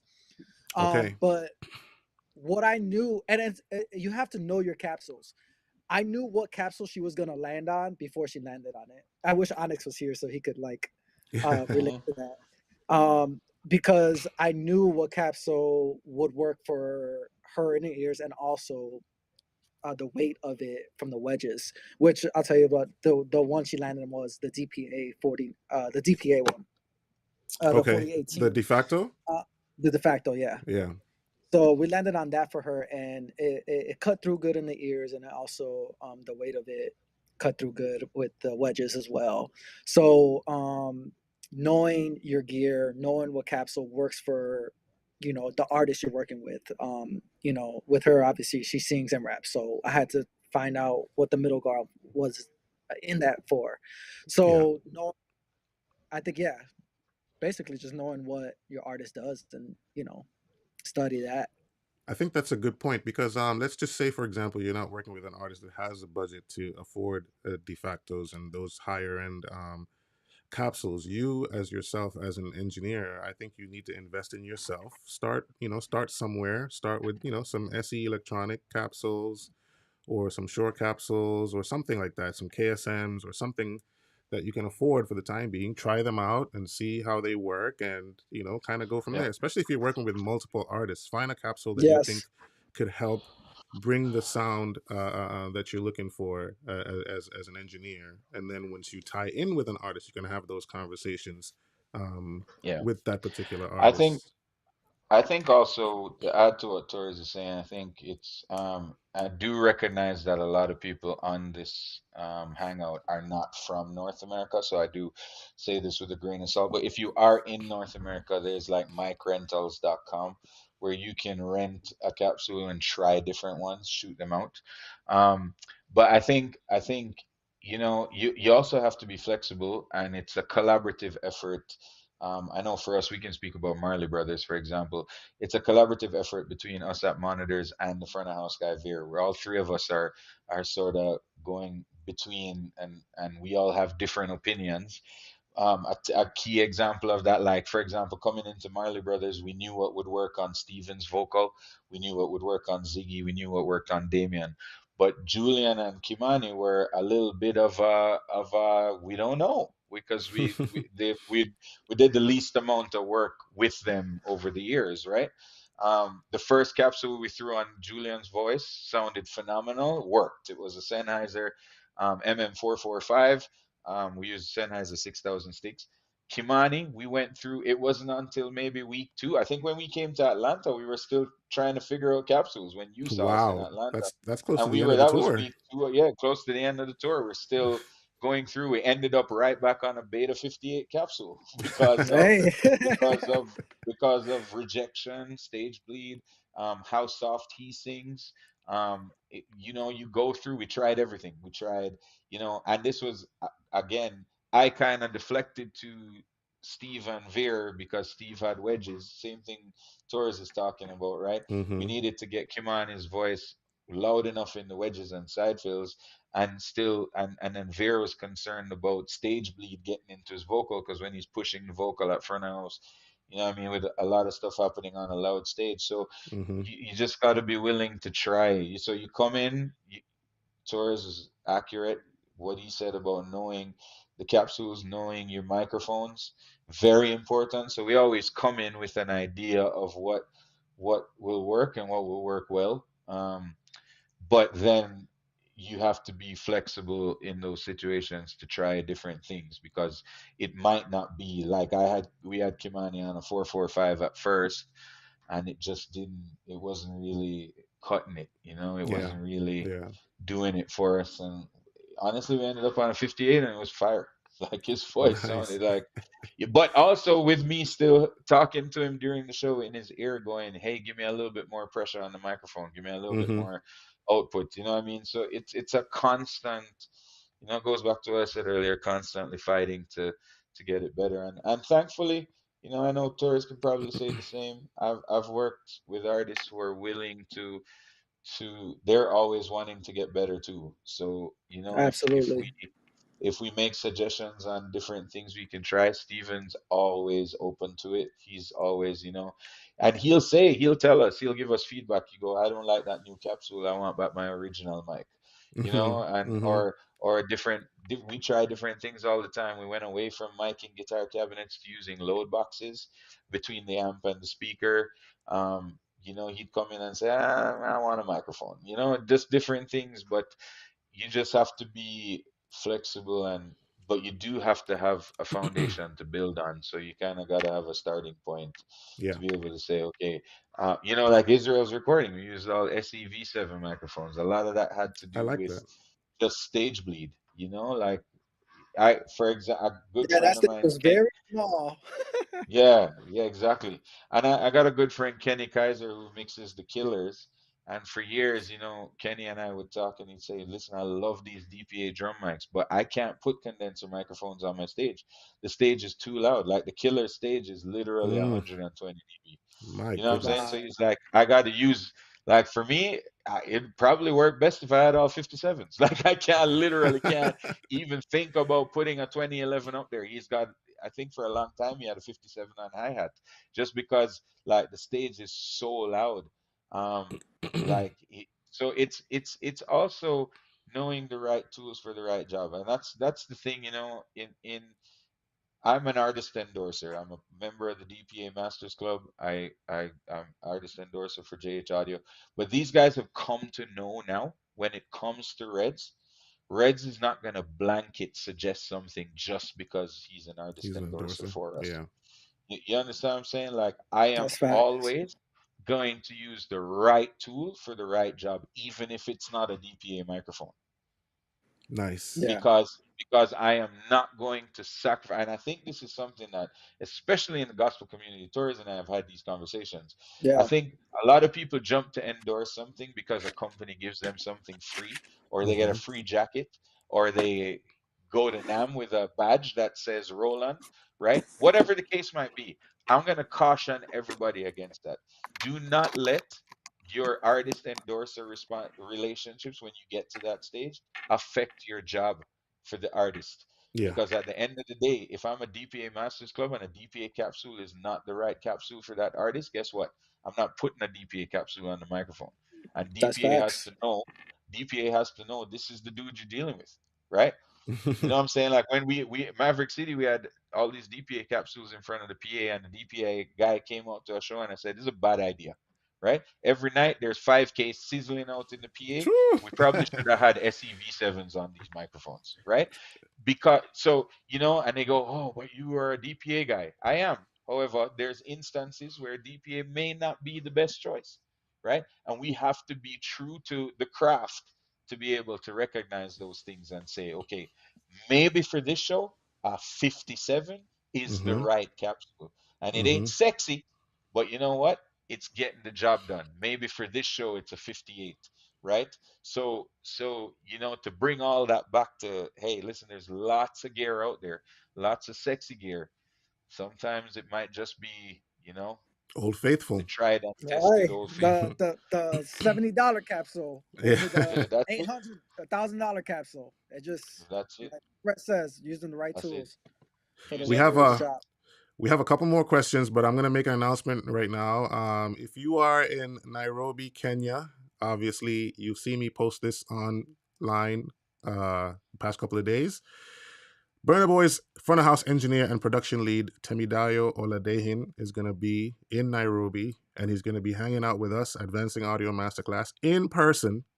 It's I don't want to call it VIP, but it's a very intimate session. We're only allowing 30 people to sign up for this, where you can learn from him and take notes and have conversations, take pictures, ask whatever you need to ask. It's going to be happening on March the 3rd. Check my Instagram and Facebook for details on that. Now, the secret that Redz almost spilt. I did. I spilled it. I was gonna say, hold on. We're I gonna, was like, man, I am I yeah, can't generally keep I secrets, was like, bro. that oh my much, so I lord, missed it. I should have told him this before we went live. But anyway, No, I would have spilled the secret anyway. I don't mind. uh, we're working really hard behind the scenes. Advancing Audio Masterclass 2025 is going to happen in Nairobi, Kenya, in October. We're looking at some dates in October. Myself, Redz has committed to this. Veer has committed to this. I hope he doesn't kill me for saying that. And a couple of You others gotta who are come yet now. to You don't commit. got no choice. But as Red said, Veer has to come. There's no choice. There's no choice. But we're gonna do it bigger and better. If you were there in 2023, this 2025 Advancing Audio Masterclass is going to be bananas. Details will be shared in the coming weeks as we get ourselves together. So just look out for posters and advertising on that really, really soon. So there, the secret's out. We're coming again, 2025, Nairobi, Kenya. Torres, I wish you could say something about what you have coming next, but we'll keep that under wraps for now. Yeah, actually, I I might mean, just spill his I could. secret. I'll be You in better Kenya. you better mute I'll my be in mic Kenya. before I spill his secret. So we're also trying to work on something with Torres. Torres is going to be out on a tour really soon. He mentioned that at the top of the show. Um, he's going to be in. You can say it. You can say it. I'll be in Kenya next month. I'll be in Kenya next month. So Okay. I'll definitely So announce Torres, it. I'm But gonna put you. I'm gonna I put you wish I on was in blast. Kenya March 3rd.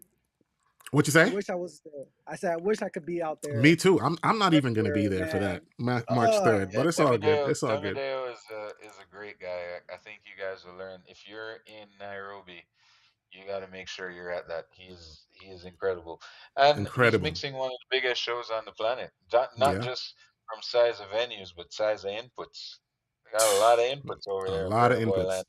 Definitely. So y'all should That's go gonna check be that out. dope. That's for sure.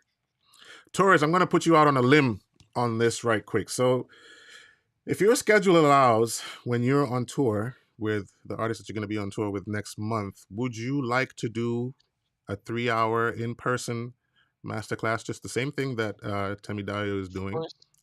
If time Yo, allows and your schedule is there. I'm his manager. You can lock him in. Hey, Yeah, hey, we're I gotta building let you business know. relationships right here. Redz definitely answered for me. Absolutely. If time allows, I'm 100% for it. Definitely open. Whatever you, especially whatever you need from me or Yeah, whatever I could share, especially in person because I know, that's yeah, more relatable, especially out there as well too. yeah. Because We'll we're try to not make it out there a happen. We'll try to make it happen. We'll reach out to you. We'll find out what you need to make it work, what console you'd like to use, and stuff like that. Yeah, And we'll a try to make it CL5. work, man. Whatever I'm getting, just give me a Wait, CL5. you don't have PTSD No, from give him a that? DM7 actually. No, That'd hey, be better. if a CL5 shows up, I'm gonna be like, yo, I don't know what to do. I'm scared of this thing now. No, but we'll try to make it work once you get your schedule from management and all that. We'll try to make it work and see how that goes. But yeah, the secret's out, guys. October 2025, we're coming.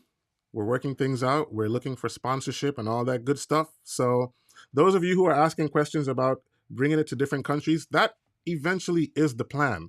We need to foster these relationships so that we can understand what's needed in your country to pull off an event like this. So if you need this masterclass in any country where you live, reach out to me and my team. I'll leave some information on my Instagram after the live where you can reach out to, or you can always email info@advancingaudiomasterclass.com. That would be the best place for you to reach out to us. We just created this email, so info@advancingaudiomasterclass.com, and someone will reach out to you and we'll start that relationship with the people in your Hey, country so that we I can see somebody says come to the UK. I'm in. If you're in oh, Manchester and UK. there's a Manchester United game I, going on, I'm there. hey, I'll be in the Hey, UK hey, hey, next hey, month. hey, Reds. Kenya has a lot of Manchester United fans, so be careful. Be That's careful why I what you love say. Kenya. I'm down for Kenya, Uganda, Rwanda, all those places. Just say that I'm there. So yeah, do we have any other questions? Let me see. Let me scroll through here. Oh yeah, there is one important question here that we can try to answer here.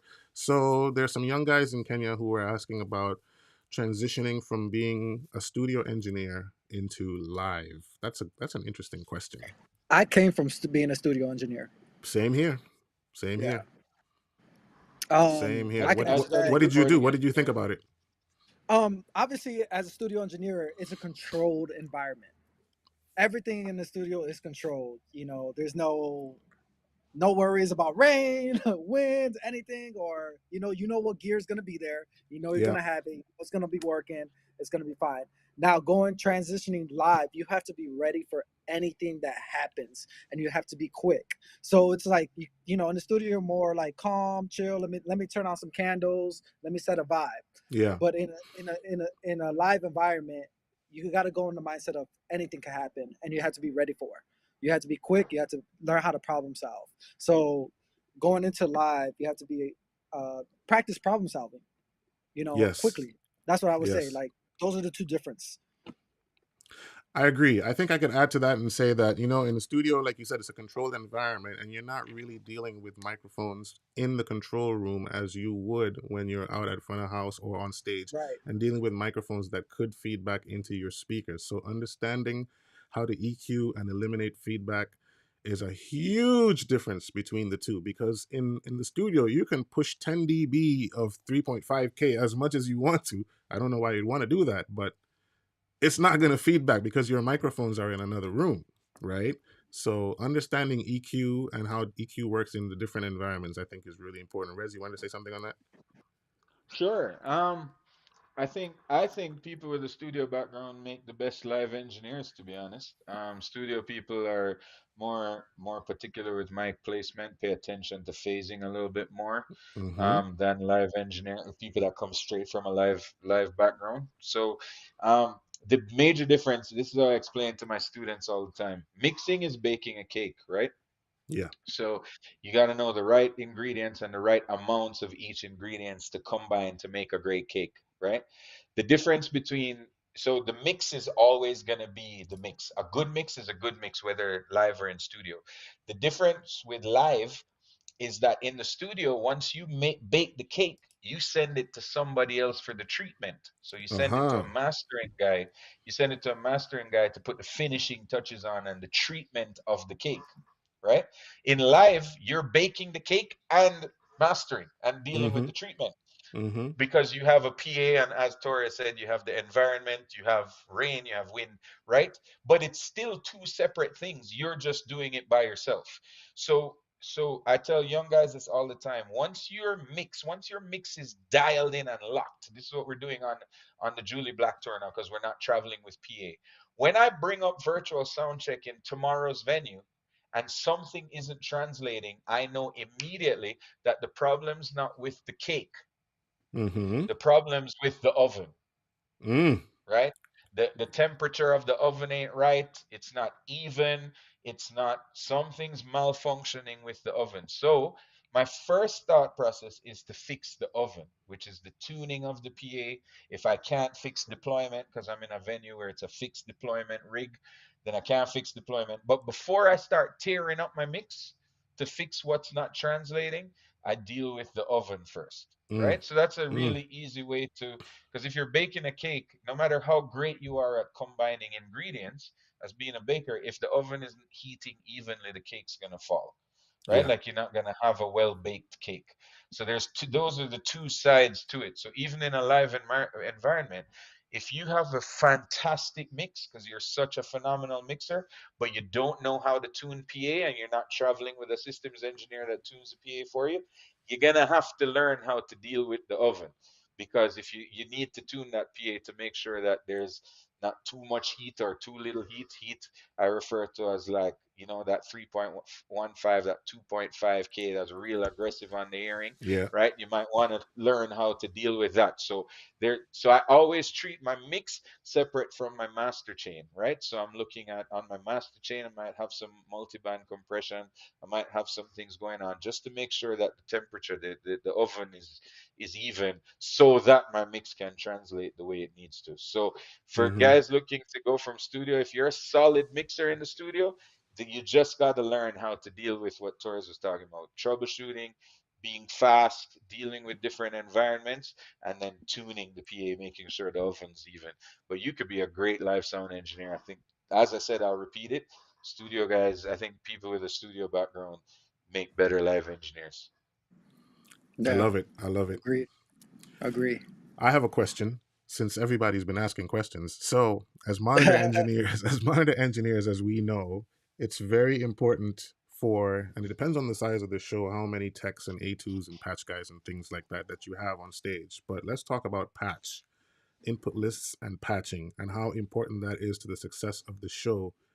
Having an outstanding patch guy as opposed to someone who doesn't really know what they're doing, because you know at the levels that you guys are at, and speed is important when it comes to patching, right? It's super important. Anything on stage is always speed. I always like to say when I'm going into a job and I'm mixing monitors where I have to patch as well, I feel like I'm walking in and I'm like 2 hours behind already, even though it's early.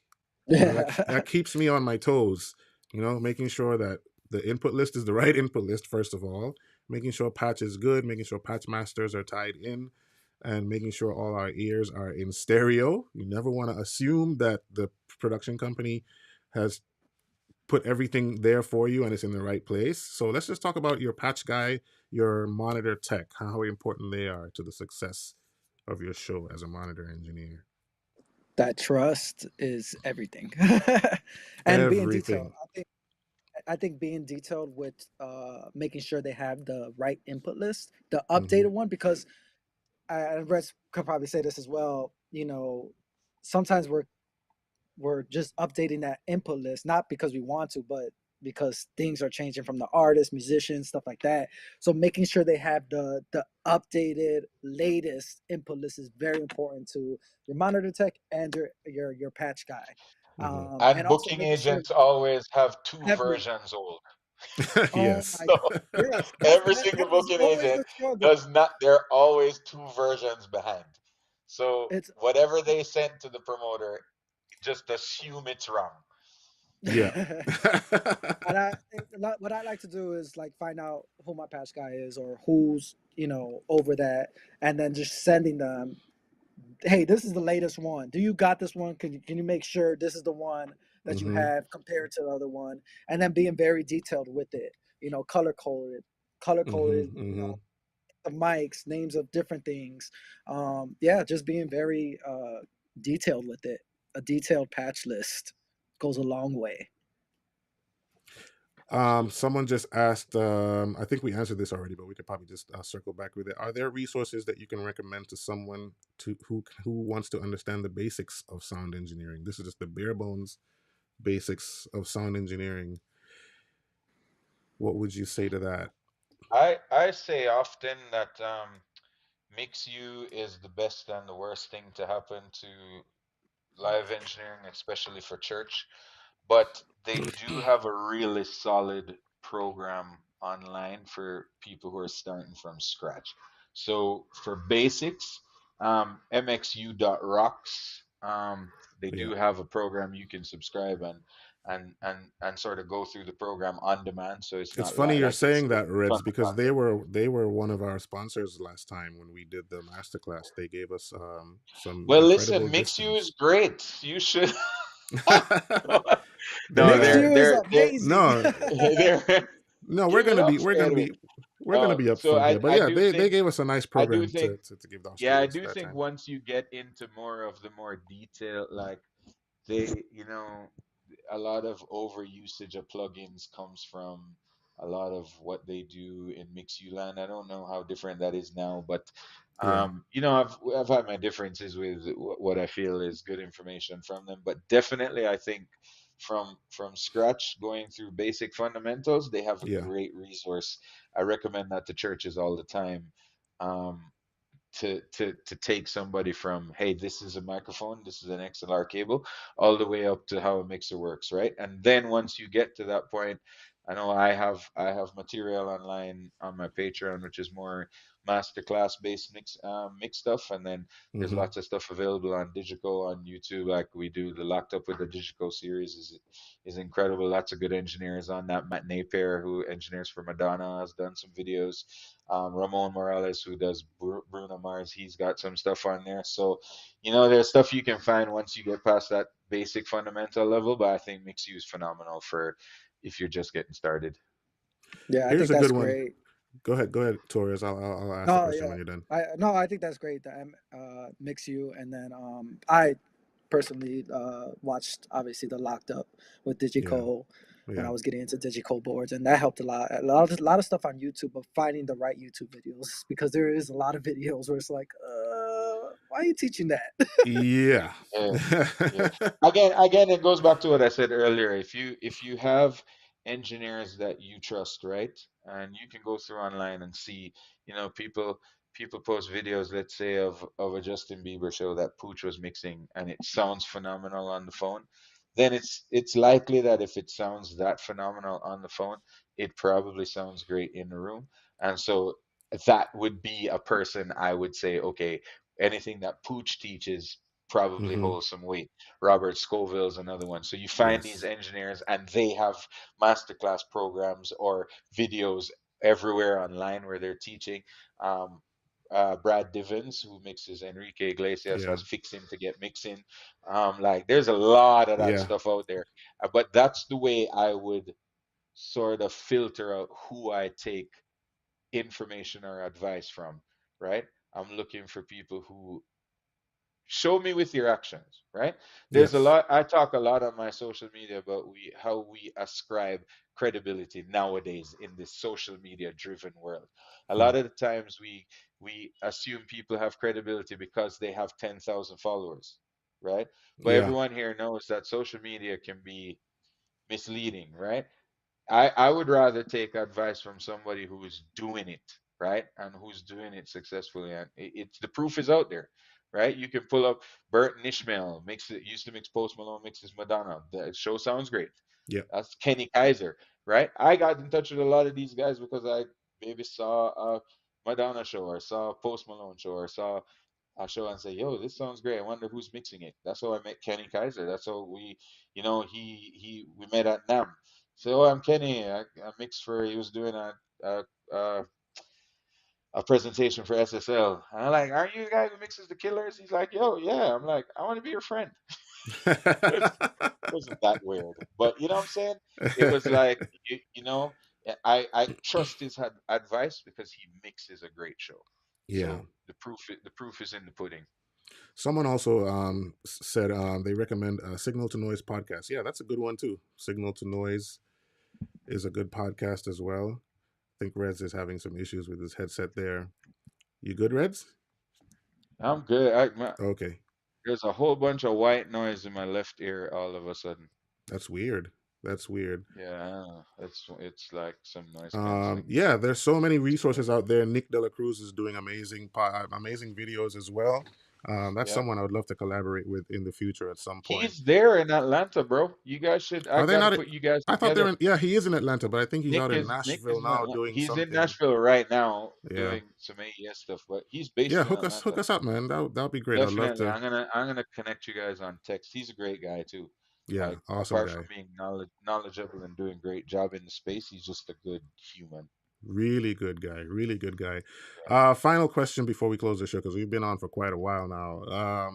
Yeah, I'm Someone hungry. is I gotta get some lunch. Some Wendy's. I'm hungry as Wendy's well. breakfast. Wendy's. Hey, breakfast is over. For those How of do you who you? have no idea what we're talking about, this is a whole running inside joke. If you follow me on Instagram, you would know about my Wendy's. I discovered Wendy's breakfast yesterday, and it was a phenomenal experience.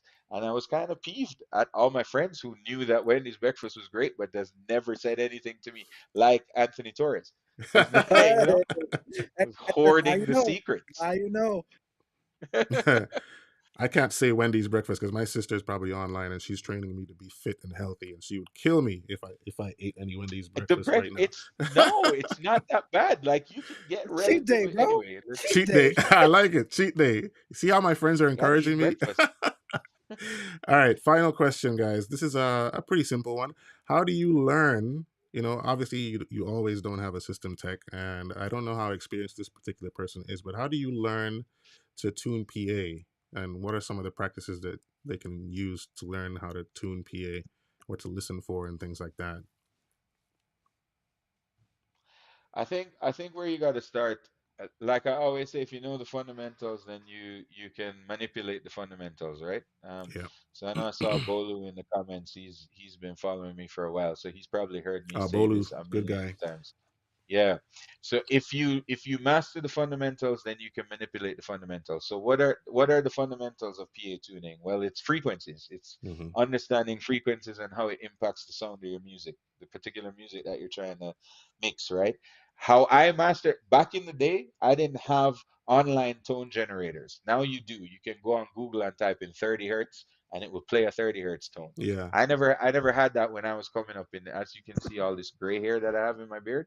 I've been around for a while, right? So back then, my first mentor in Live Sound said, you need to plug a microphone into a 31 band EQ and then take the output of that 31 band EQ into a powered speaker. And you need to sit in front of that speaker, boost each frequency one at a time, and Hmm. learn what they sound like. Because of that, I can name you each frequency on a 31 band graphic EQ out of my head, right? Like I Yeah. can name it's 25 hertz, 50, like I can tell you what's on there, right? But that came from years of doing that, learning what frequencies sound like. Incidentally, that is one of my most used tools as a monitor engineer when ringing out wedges. I can ring out Yes. wedges by ear. I don't need to set up a smart rig. I don't need to do none of that, right? It also helps you in mixing monitors live, because if there's feedback on stage, I mean, nowadays when I hear feedback on stage, I automatically assume that it's not my fault. Because I'm like, I haven't had feedback in so many years. I'm like, I'm calling Veer. I'm like, turn down your front fields, because that can be on stage, right? Right. It's like, you know what I mean? Because and he's so good at that too. Like, it's like, we've become really good. You don't hear feedback at our shows because we Mm-hmm. we we Mm-hmm. just.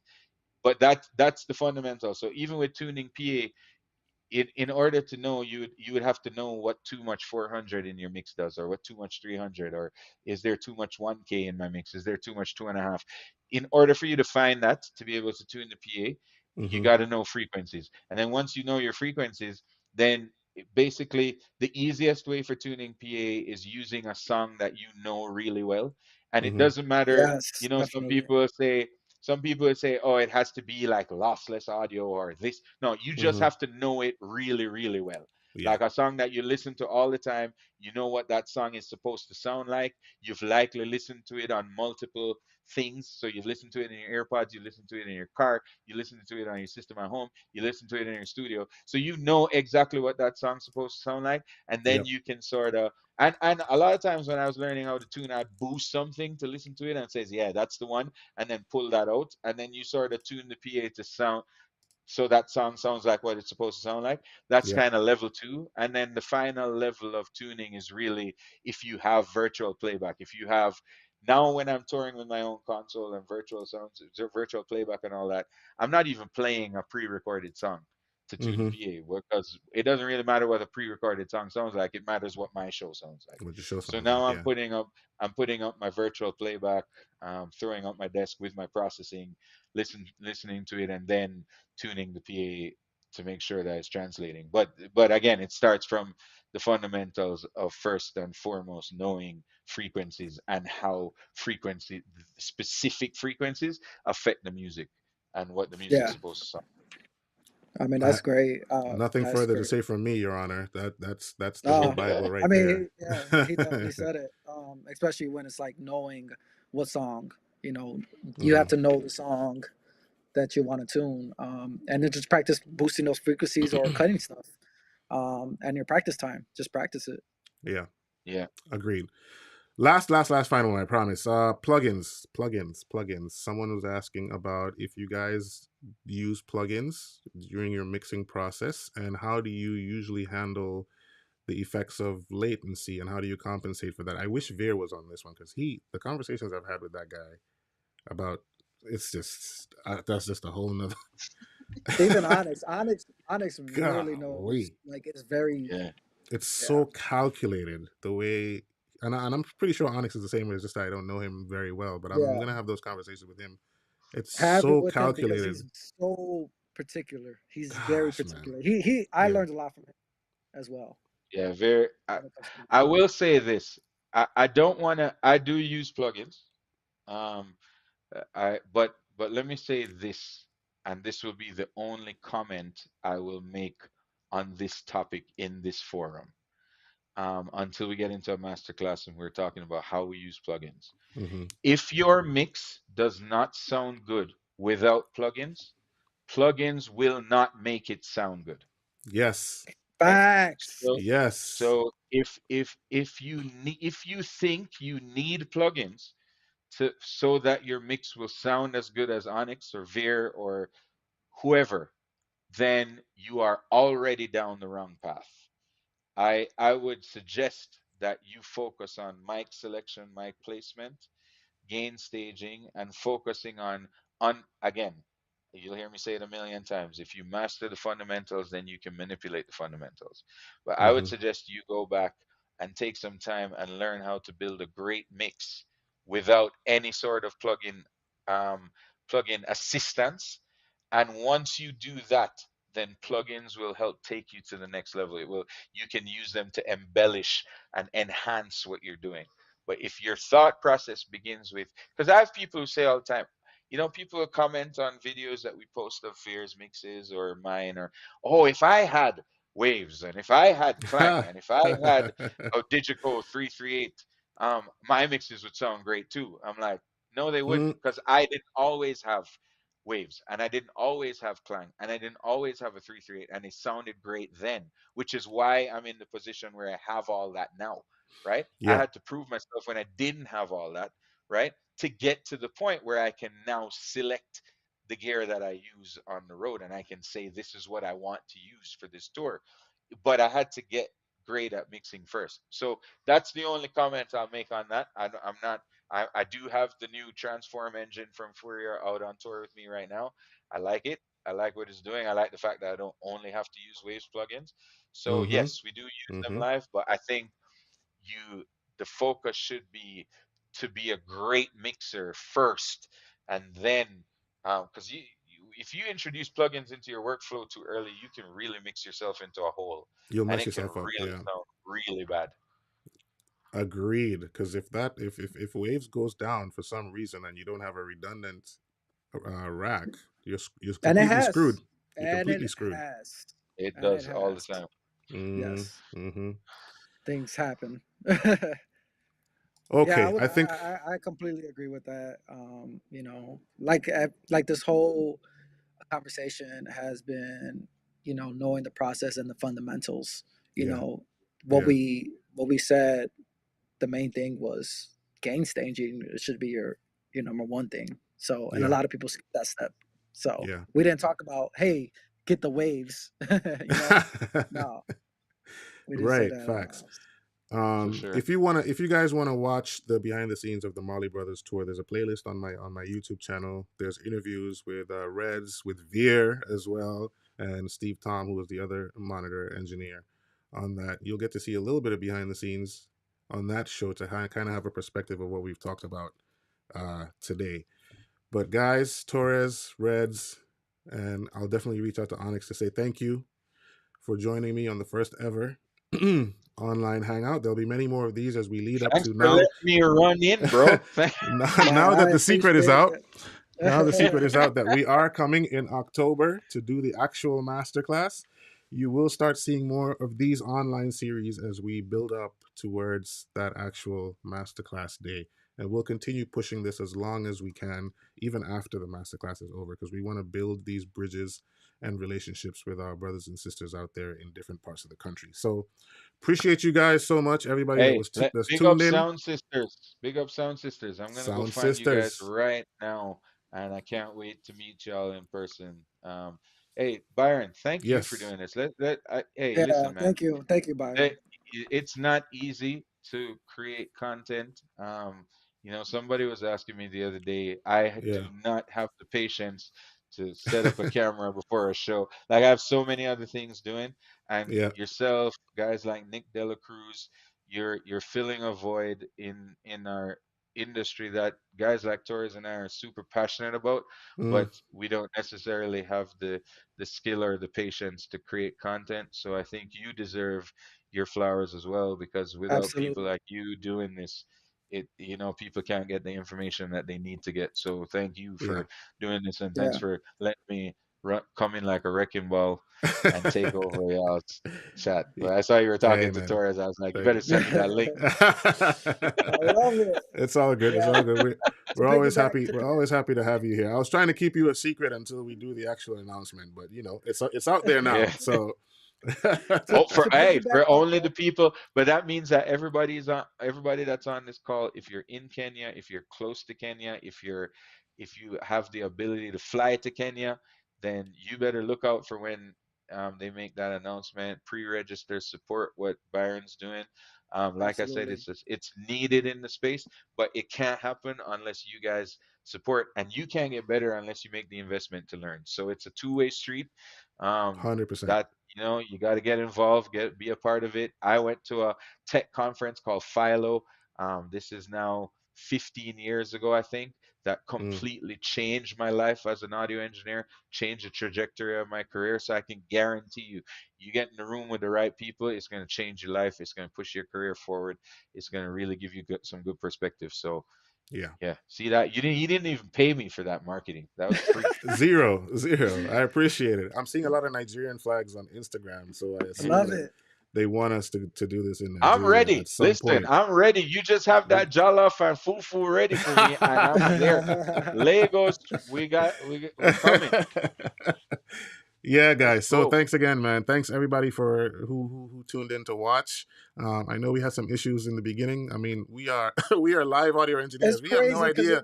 We have it no was idea about sound this issues at podcast that. space. It's our Out of first all the We time. issues figured we it had, out. it was The sound. next one will be great from the Exactly. beginning. This was the sacrificial lamb. So it will be recorded, and I'll leave it up on my YouTube for you guys to watch later on if you catch it. I don't even think I'm gonna edit the bad parts out where we had some issues. It's just Keep gonna it be what all. it We gotta is. keep it. Keep it. It's gonna be what it is. So see you guys on the next one. I don't have a schedule on when we're gonna do this, so we'll advertise it as it comes, and we'll get guests on as often as we can, and we'll just kind of go from there until we can figure out a better schedule. And if you were watching this on YouTube or Facebook, the format might look a little weird because we had to format this to make it fit into Instagram. But moving forward, we'll probably see if we'll just probably do YouTube and Facebook only, unless the Instagram crowd protests and They might says riot. otherwise. They might riot. Yeah, definitely. Byron, thank you so But much yeah, for the platform. anytime, Appreciate guys. I appreciate you Redz, guys for coming Onyx. on. Enjoyed myself. We will see each other again soon. So thank you for tuning in, and see you later. All right, y'all. All right, Joe.